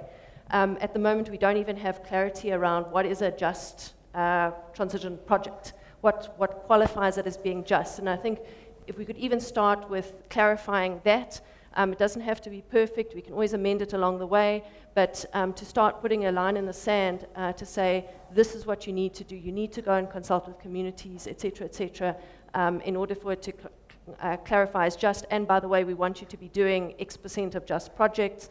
I think that will start to create the impetus of moving the private sector in the right direction. Thanks very much. James, you had a point on this? As well? Yeah, maybe quickly, and then I'll pass it over. So just on that, I think one of the things really important, particularly from a climate risk perspective, because when we talk about risk, we often talked about components of hazard, exposure, and vulnerability. So the hazard is how are things changing. They change differently in different parts of the country. We know the Southwest, what's happening in the Southwestern Cape is quite different to happening up here, or in KZN, or in the Lesotho Highlands, for example. Kind of the exposure to that, who is exposed, and often it's the most vulnerable communities that are often exposed to these impacts, kind of thing, that we see increasing impacts, and whether that's a flooding impact or a water supply, water shortage crisis kind of aspects. And they're also often the most dependent on the natural systems. And the other highly vulnerable part of the community or group is the environment, kind of the natural system. Often the last to be impacted or carrying the bulk of whether it's our failing infrastructure or climate change impacts, kind of because we then have no more water to meet what is actually enshrined in our National Water Act, which is a commitment to meeting basic human needs and environmental flow requirements and reserves. So we see that aspect, and even where we see the argument for augmentation, so to augment water supply in the Western Cape system, it makes a clear financial, economic justification. It's multi-times worth. The question is, you know, not so much can we afford to pay for it, is can we afford not to pay for it. But even there, when you have those systems, it tends to benefit those already in the formal system and the economic. Doesn't necessarily always transition without the support to say, actually, is everybody connected? Is there a transition in that system that benefits from that aspect? So we need to look at that holistically. And another interesting area, that, and maybe we'll come to it when we talk about the environment, is the interest in investing in ecological infrastructure, which has many of these, and again, 30 years ago, we started the Working for Water programs. You know, we have enshrined in that. We have a global leading track record in that, and private sector is now jumping on board to say, if we want to meet our zero water targets, which many of them have now, we can latch on to South Africa's experience in removal of invasive alien plants, working for wetlands, fixing leaks, all of those aspects. And there's a lot of interest from the private sector. It's not going to close the 90 billion rand gap, but it's going to make some small impacts on that. Thanks very much, James. Bochumelo, we've got an opportunity to make a last comment on this particular question. Yes, thanks. I mean, one of the issues that I was engaging with a colleague on recently was around the issue of public participation, right? And we were talking about it in the context of the extortion that we see in the form of the so-called construction mafia, as well as the vandalism or sabotage that we sometimes see in some of these projects.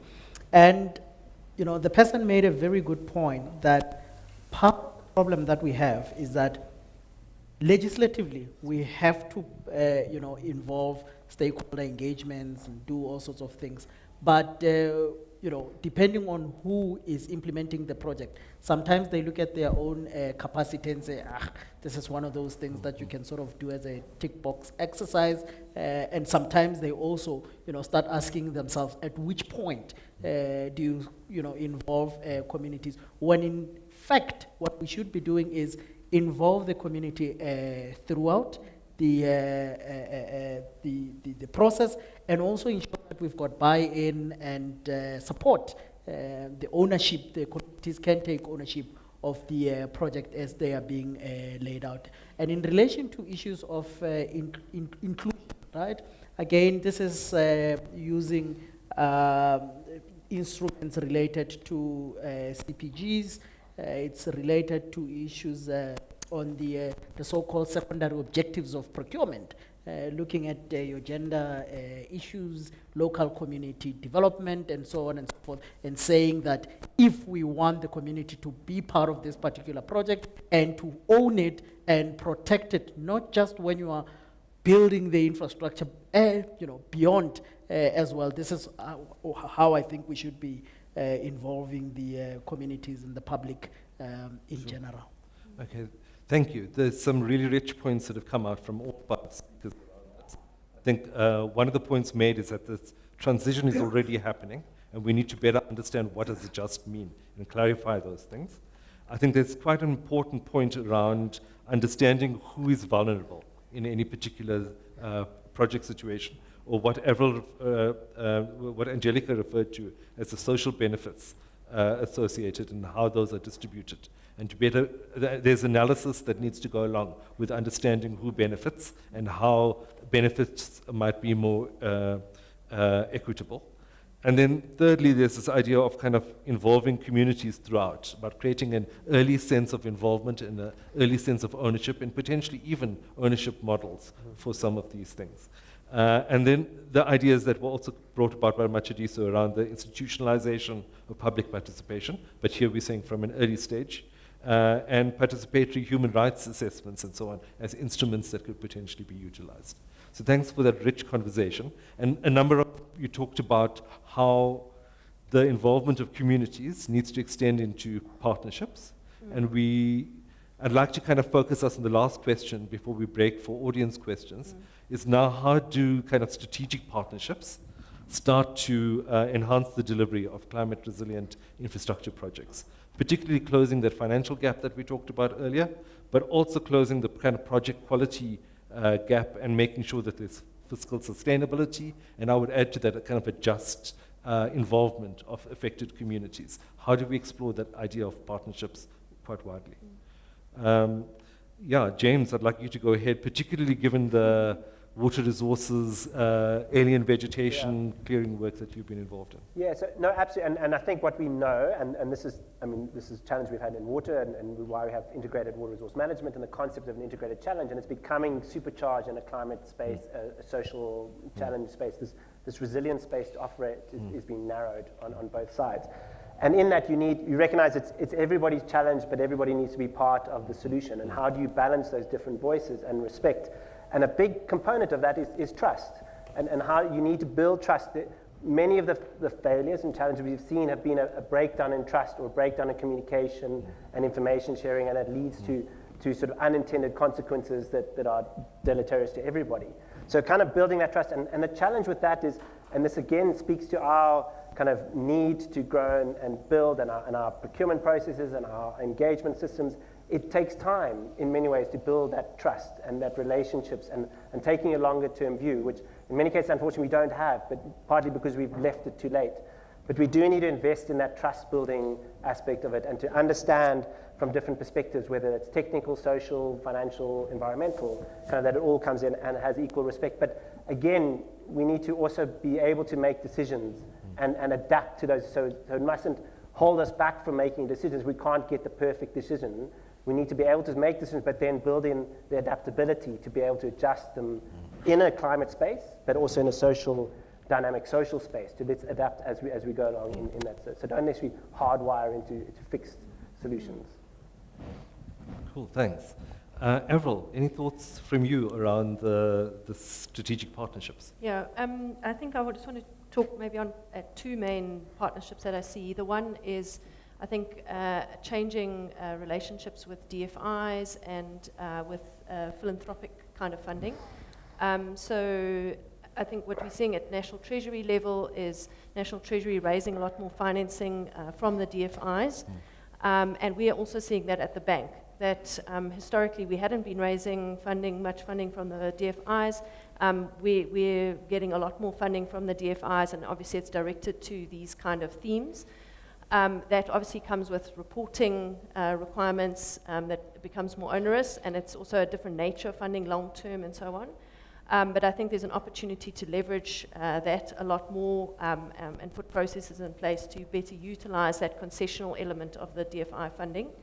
On the philanthropic side, just within FirstRand, we are engaging much more closely with the foundations that we have. So 1% of FirstRand's profits each year goes into a foundation. It hasn't really been investing that money. So we're looking at how we can get better. We can A, start investing, and B, start investing where you can get the biggest bang for buck.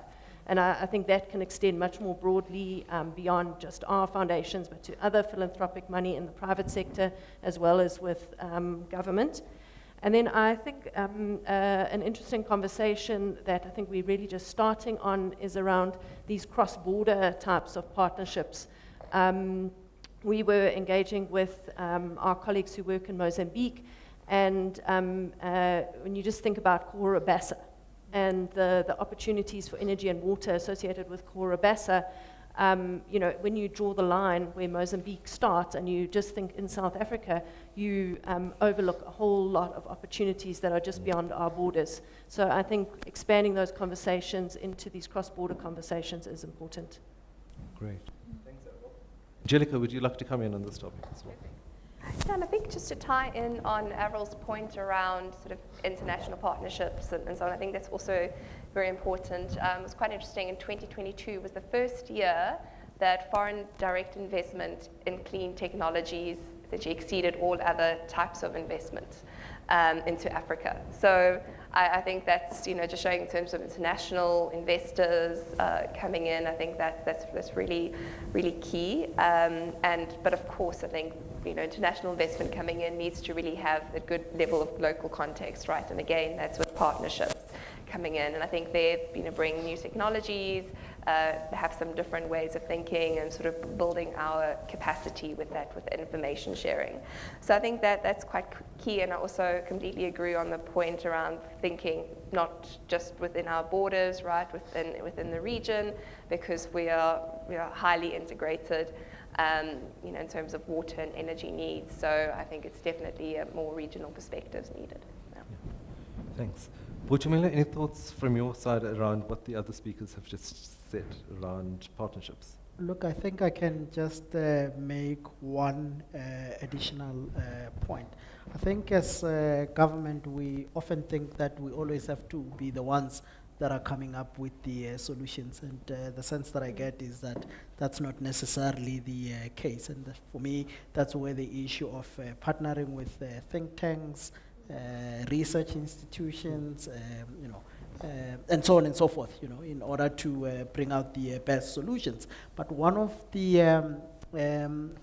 other advantages that we've been taking of working with IFIs, international finance institutions, is their ability to bring in global experts who can help us think through some of the issues that we may be going through for the first time, but they may have experiences coming from other countries. So using their convening power, their ability to access global resources is one of the powerful ways through which we can you know, partner with others. Yeah.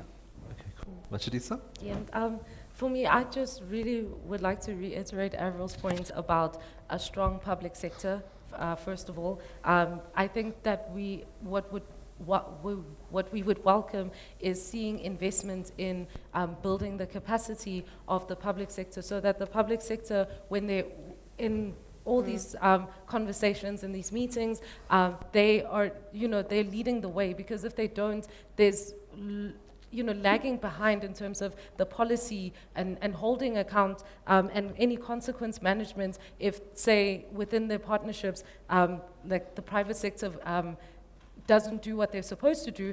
We don't, the public sector in a lot of ways is a representative of the people and should be consulting with the people, but also should be leading the way in that sense. We see it a lot with currently with infrastructure projects in education, healthcare, and like social infrastructure projects, is that oftentimes there will be agreements with implementing agents which are in the private sector, but then the implementing agents don't do what they're supposed to do, so the school isn't built within a year, the classroom isn't refurbished. What are the consequences behind that? And there will be contracts or some form of legal agreements, and you can just see that there needs to be some investment in the provinces and in the local sector, that when the private sector doesn't do what they're supposed, they can hold them accountable, or they can enhance the work of the private sector in that way. So I definitely agree that with public-private partnerships or any form of strategic partnerships,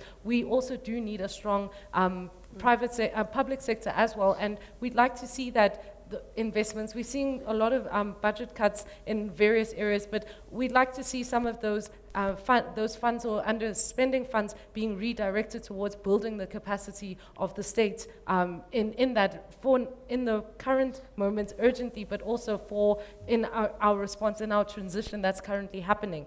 And then the second part is also to not forget about civil society when it comes to strategic partnerships, that there are so many ways. Oftentimes when we have meetings with parliamentarians, it seems like there's a constraint in trying to think creatively about how to respond to our weakening economic outlook. But when the civil society also we have economists, many of us have studied this work, and we also have, there's academics who form part of it and have more creative ideas on how to build on the revenue generation side, what ways or how to tailor our debt, our tax or our budget in a way that doesn't that the burden of that isn't disproportionately carried by the most marginalized people. So really just to civil society, a strong public sector, and really investing in that, but also to not leave behind the civil society who makes all the noise and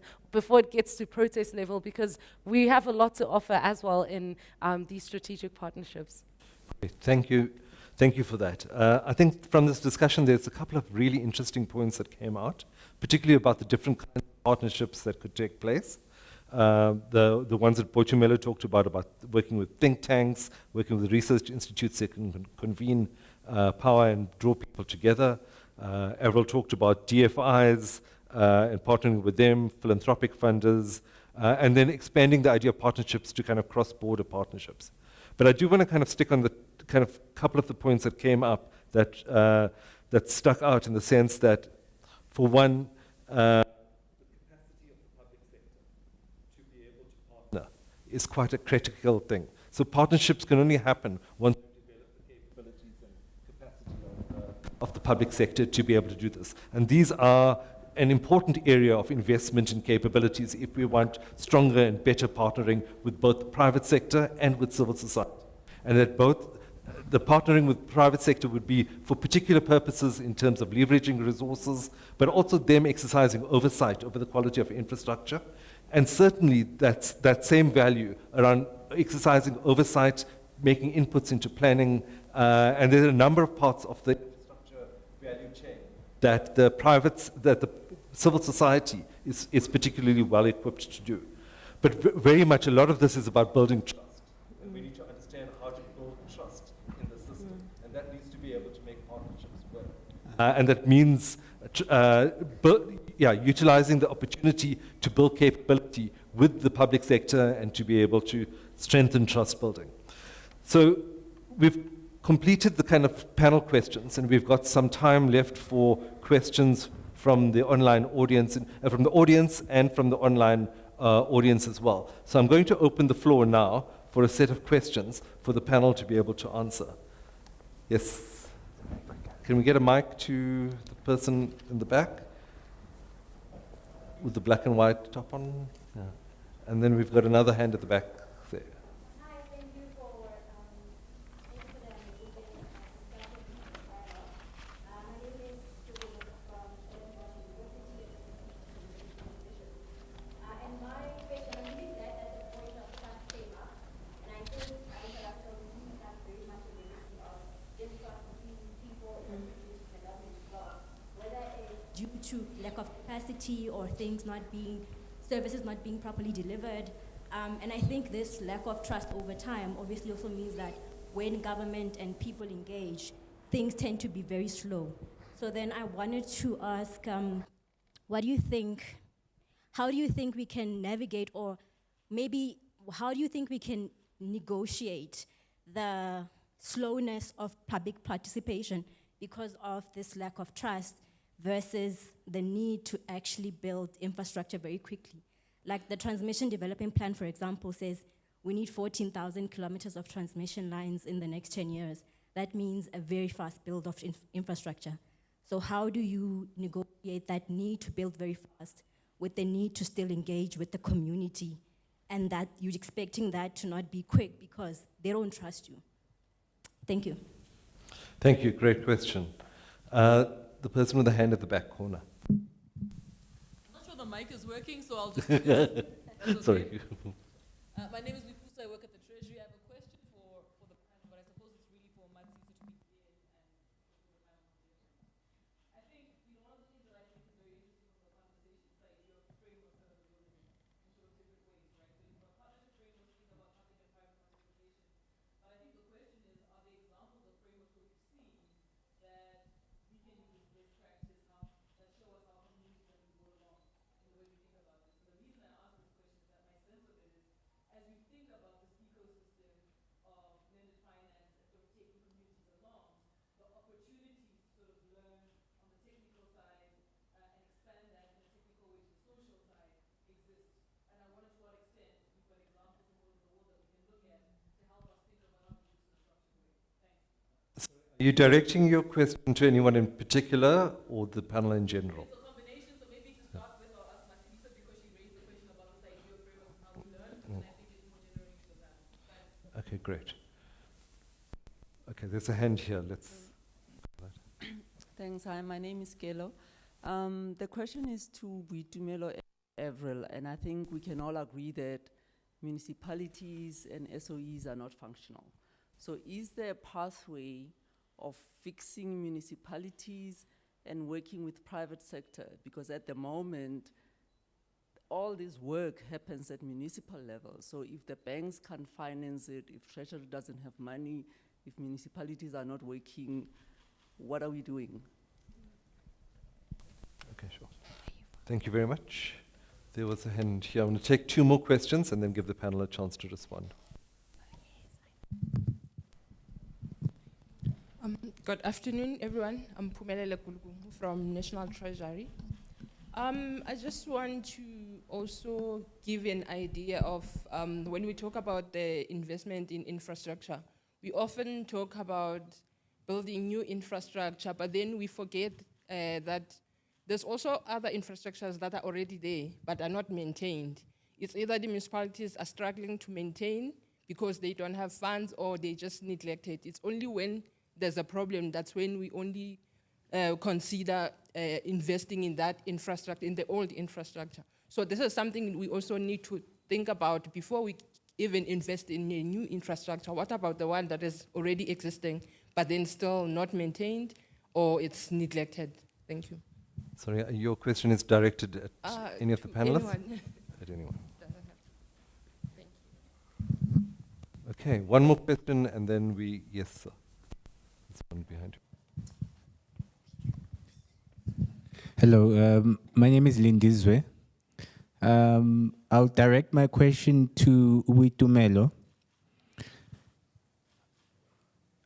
I like the idea of having this triple P, the triple P and government synergies. However, the experience that I have with these is that they don't work, in a sense that there are no real success stories in those. as there is I would say a big gap in terms of implementation. So in a nutshell, the frameworks are there and they're very well written. However, when it comes to implementation, it's either the administrators themselves don't understand how to implement, and not only that, when they are implemented, you find that there's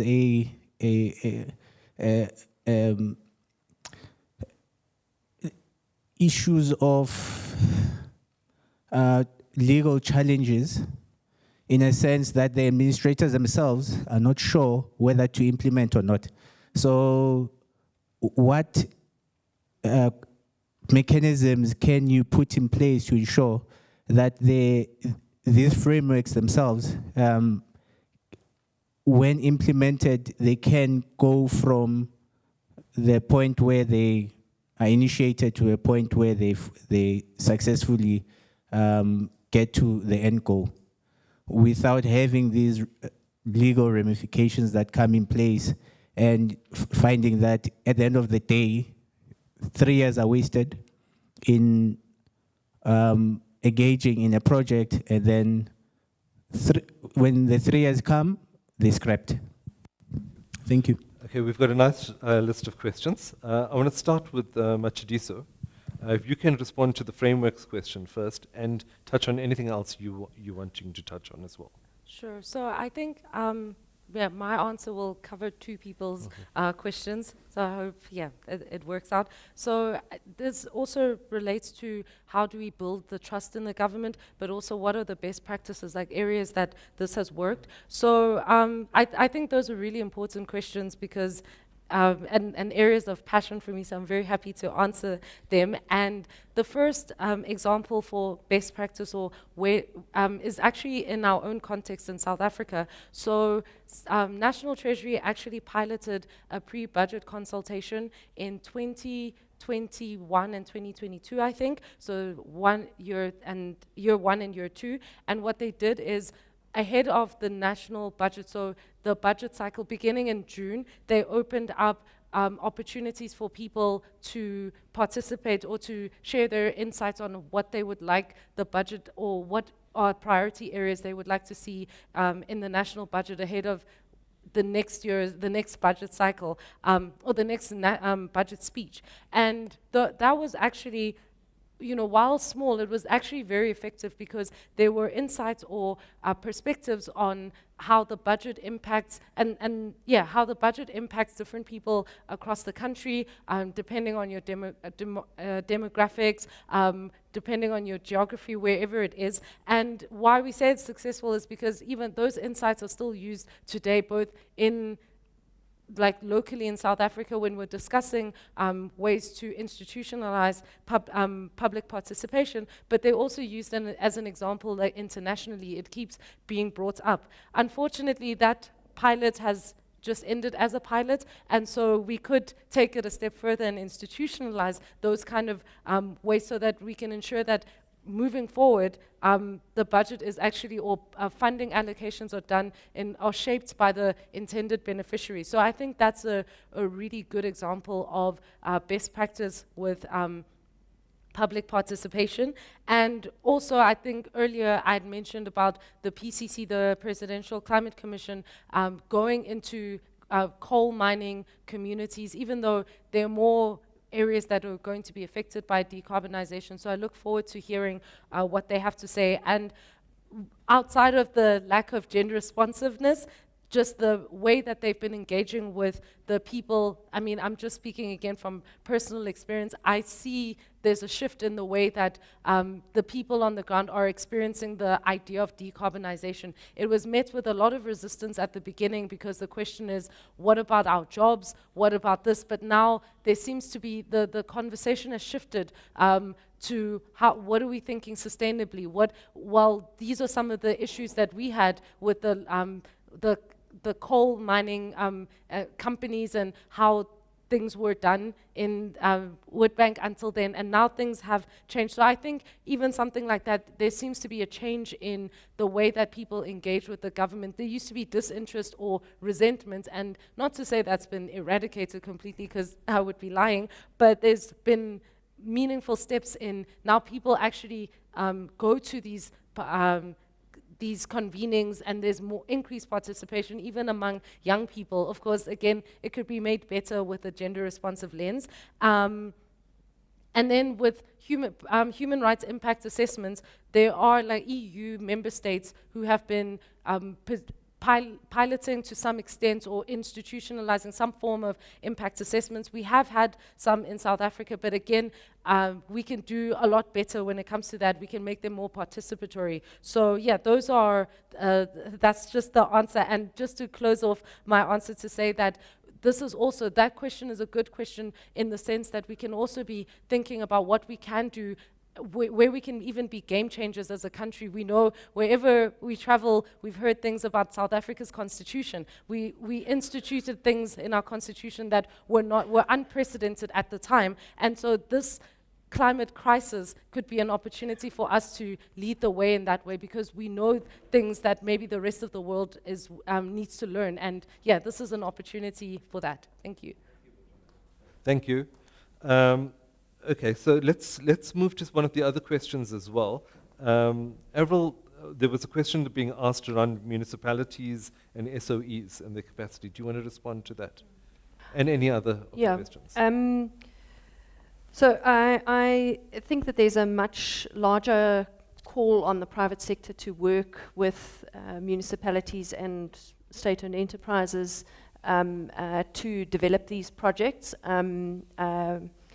So I think so I'm firstly an advocate of let's not wait until the system is perfect. Let's find one where there's an opportunity to get started. Let's get started, let's learn from that, and also maybe let's pilot something there, and then other municipalities might get excited because they also want to be delivering as well as whichever municipality you piloted in.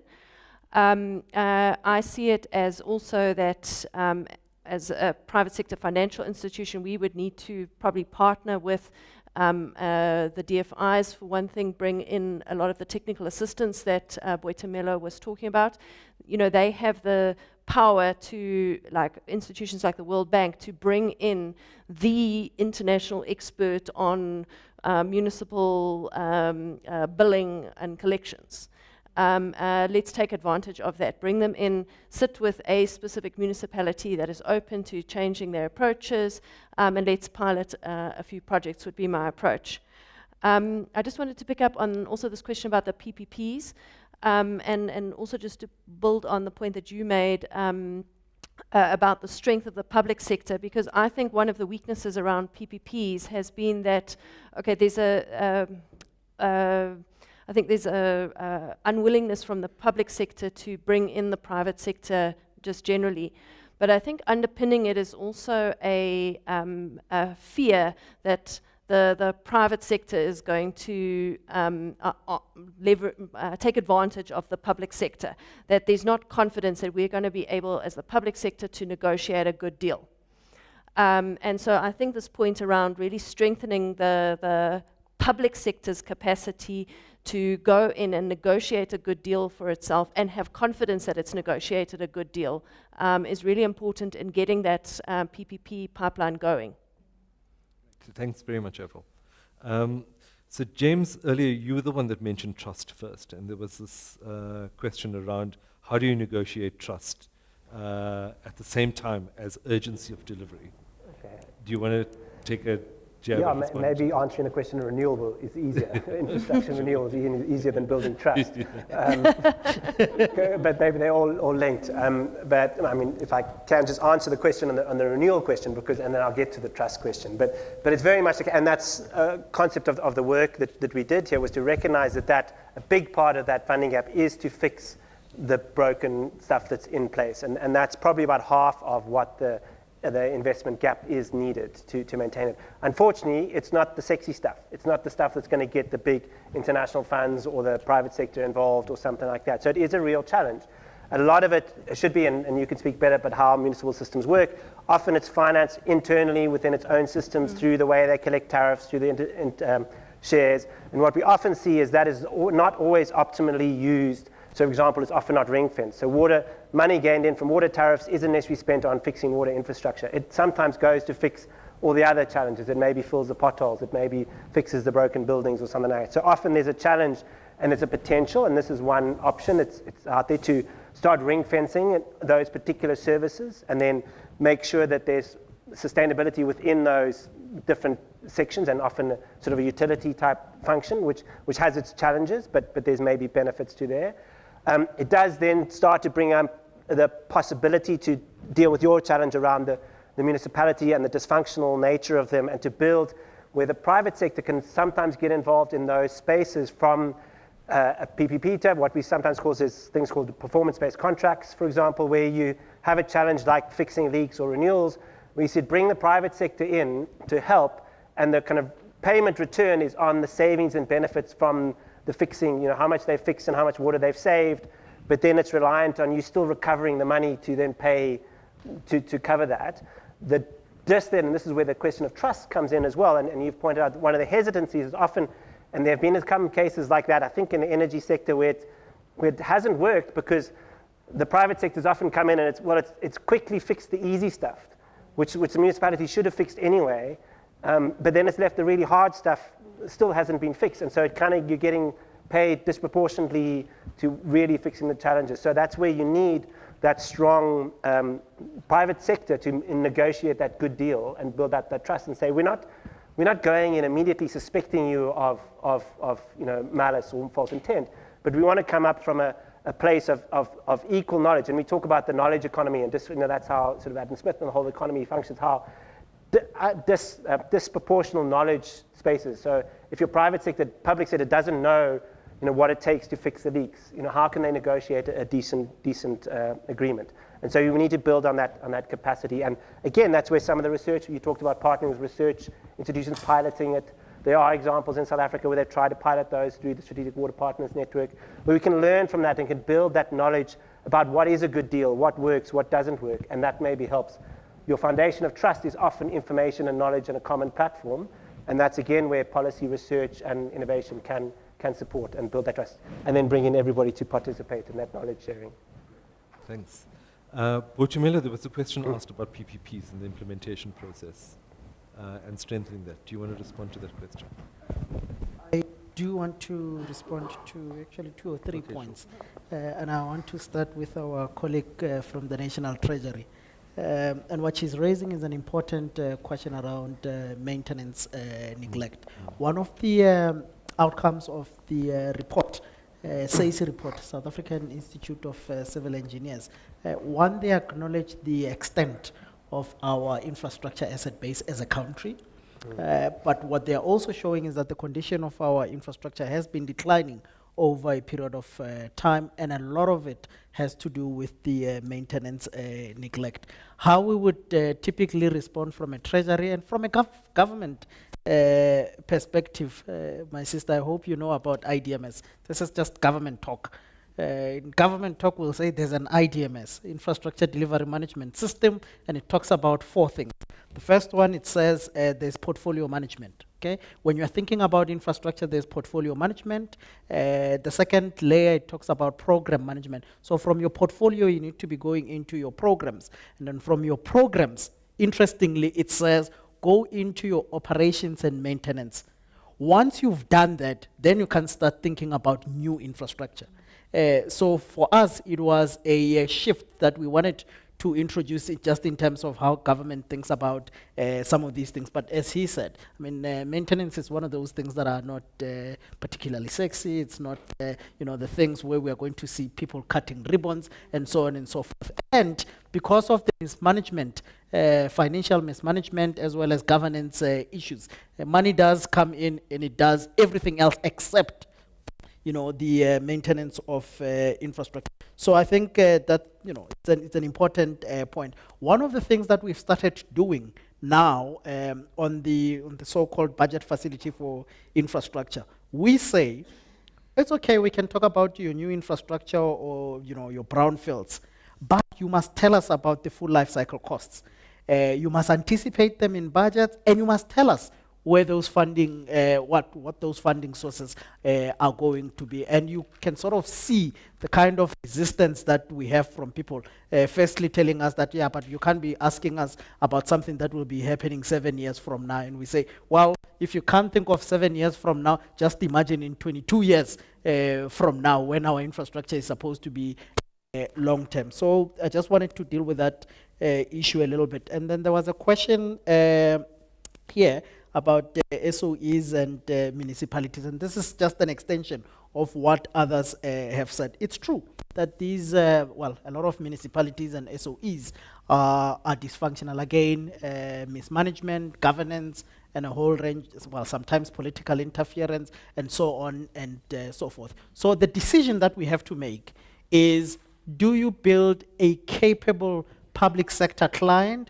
before you can start rolling out your infrastructure, or do you roll out your infrastructure at the same time as you're trying to build your capacity and capability? And hence, earlier on, I was talking about the point that we don't just have a money issue. We have a capacity and capability issue. So with some of the delivery mechanisms that we are thinking about is precisely because we know that bringing in more money is not necessarily going to take us very far. So if you bring in the capacity from the private sector, discipline, and so on and so forth, we think that we should be building our capability, capacity, as well as delivering the infrastructure at the same time. And I just want to also touch on the issue of scale. Sometimes, part of what Avril was saying in relation to piloting and so on and so forth, it's about the scale of the infrastructure that you have in mind. One, I'm a big proponent of programs rather than individual projects. And in terms of doing programs, I think that it is important that you sort of have the ability to learn from phase 1 to phase 2, phase 2 to phase 3, and so on. So I think if we can do that, we would really change the landscape. The last point, PPPs. And look, I can talk the whole day about PPPs because that's something that I really like.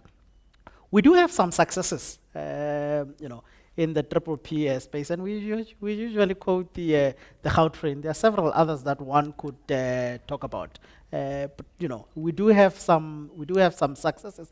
What has happened in our PPP space specifically is that we've sort of seen the deal flow effectively dry up, and part of it was that it was a global thing. So it wasn't just in South Africa, and it also didn't help at the time that we had a little bit of money. So instead of pursuing PPPs, we would pursue projects and program using the conventional method. And part of the reason why we have these amendments to the framework is precisely because we no longer have the luxury of having money, but we've also explicitly acknowledged that our capability is a problem, and for that reason, we do have to ensure that the frameworks is sort of up to date and can deal with issues of risk management and the like.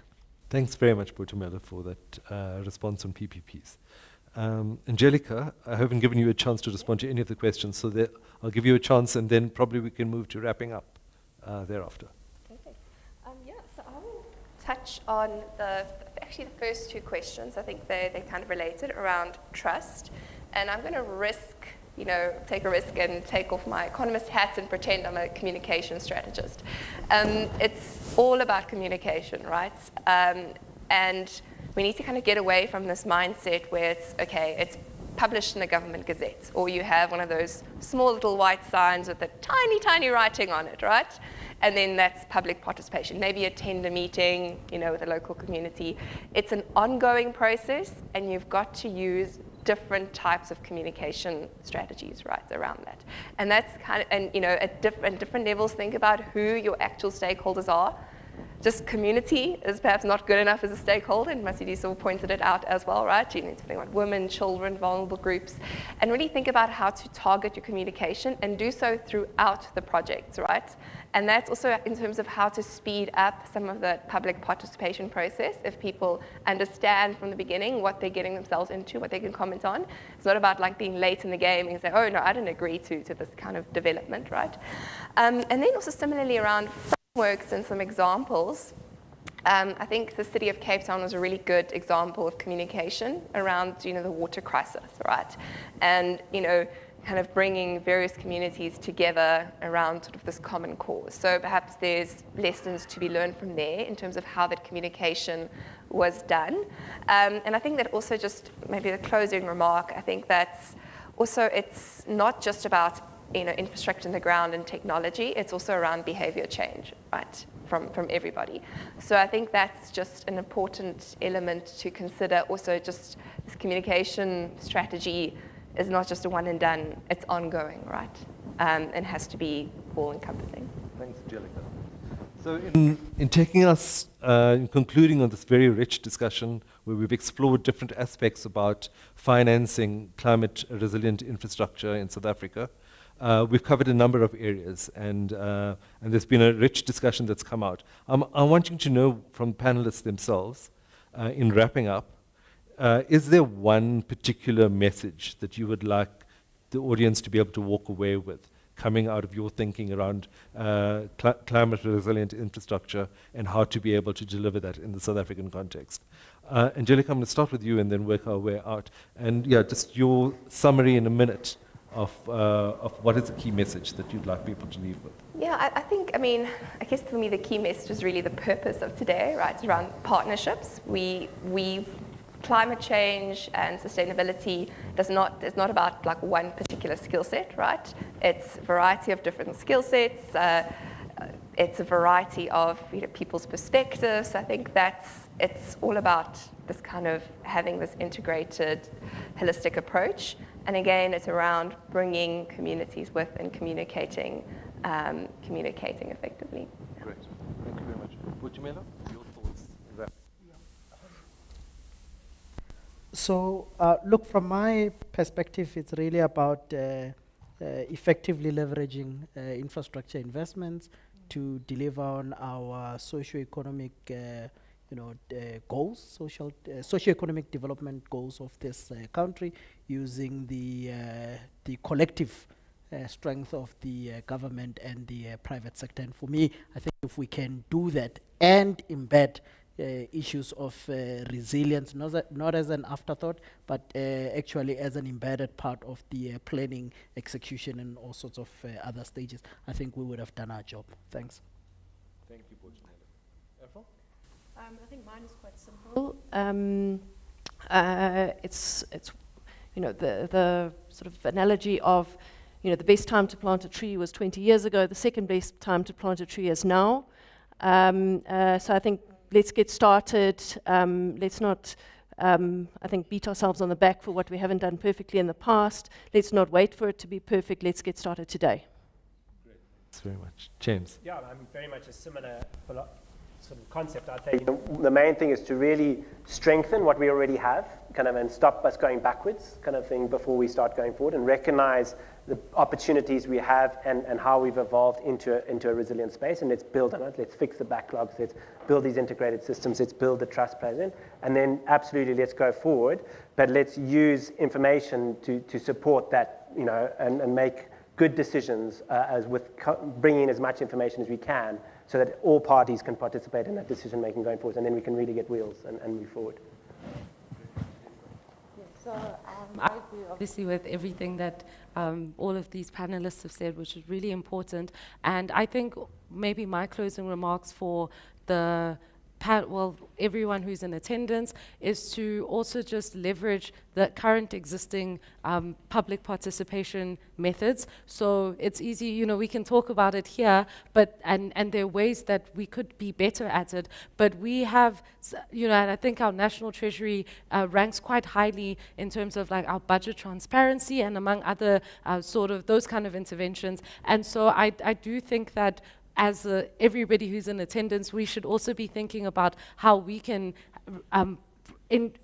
bring our voice into these conversations, not just sitting here, whatever, but like just extending it to if we have any ideas or any reflections of how the climate change and infrastructure is impacting us currently, or we hear it from our family members, we hear it from people in our community, we should just, we should take advantage of things like parliament submission. So submitting to parliament is your democratic right as somebody who is in this country to do that. And I think also Treasury does have opportunities to submit ahead of the election. Sorry, not the election, ahead of the budget speech, to participate in those kind of things. But also speaking of the election, I think we have like smart people here, but just to remember that these were hard-won freedoms for us to all be able to participate in that, and we can make our voice be heard in May as well. So I just encourage people to leverage that form of public participation as well. Thank you. Yeah, great, and a fabulous note to end on is the call to action in terms of what you can be doing, but some really important points coming through about the importance of partnerships, about the inclusion and resilience going together, about let's getting started and get going, particularly build on what we currently have. And one of those things we currently have are some of the participatory mechanisms that need to be able to build on and to be able to better use information and evidence in making decisions. So thank you very much to this panelists. You've been a great panel.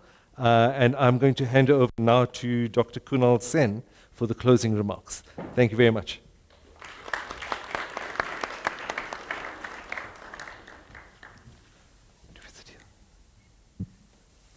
Thank you, everyone. Can you hear me? Yeah, I think you can. So I'm Kunal Sen, the director of UNU-WIDER, and I'm very pleased to make the closing remarks, which I'll try and keep relatively brief, because not only have the panelists been very patient, so have you, the audience. So today we gathered for another Southern Africa towards Inclusive Economic Development, ESETIDE program policy dialogue. This is the second in the series, in the second phase of the program. We also celebrate a significant milestone in our journey as a program, the signing of the funding agreement, which we did earlier today. This marks a step towards advancing a shared goal of fostering inclusive growth in South Africa.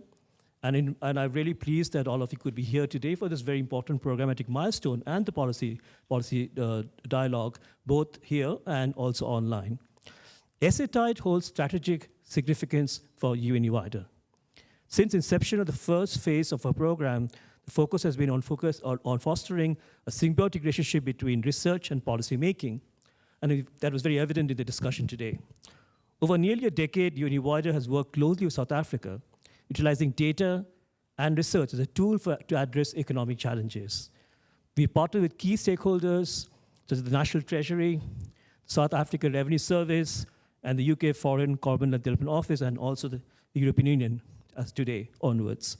And we're committed to continue this collaboration with all our partners in the years ahead.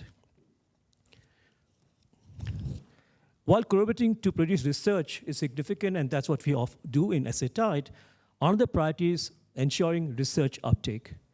From today's discussion, I believe we can all agree that gatherings like this, the one we had this afternoon, will play a significant role as policymakers seek to respond to ongoing multi-pronged shocks, manage unprecedented uncertainty and risk to do with climate change, and pursue reforms towards an inclusive future.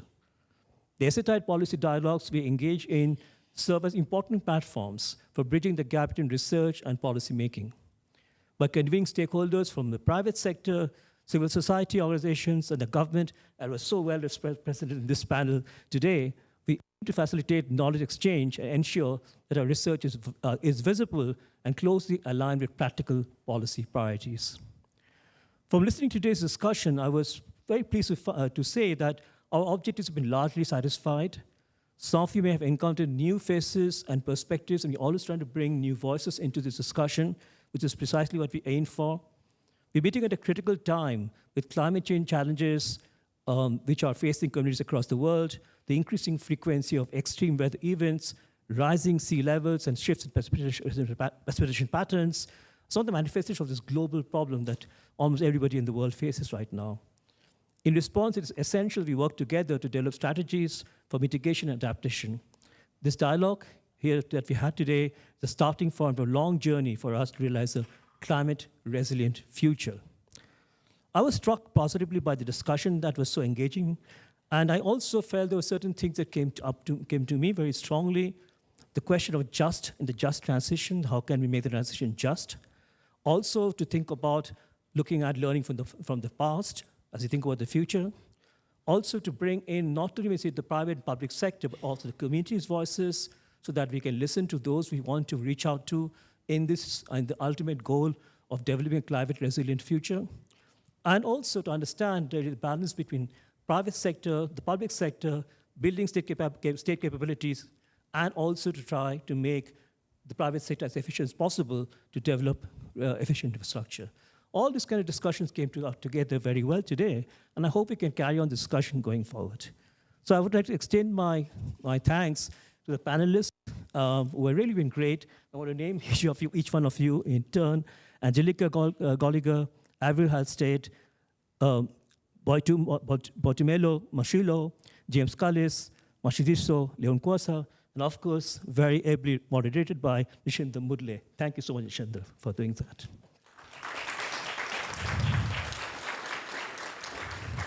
In closing, I would like to express my gratitude to the Deputy Minister of Finance, Dr. David Masondo, and Ambassador Sander Kramer from the European Union, who were present here earlier today and graced us with graced the occasion with their presence.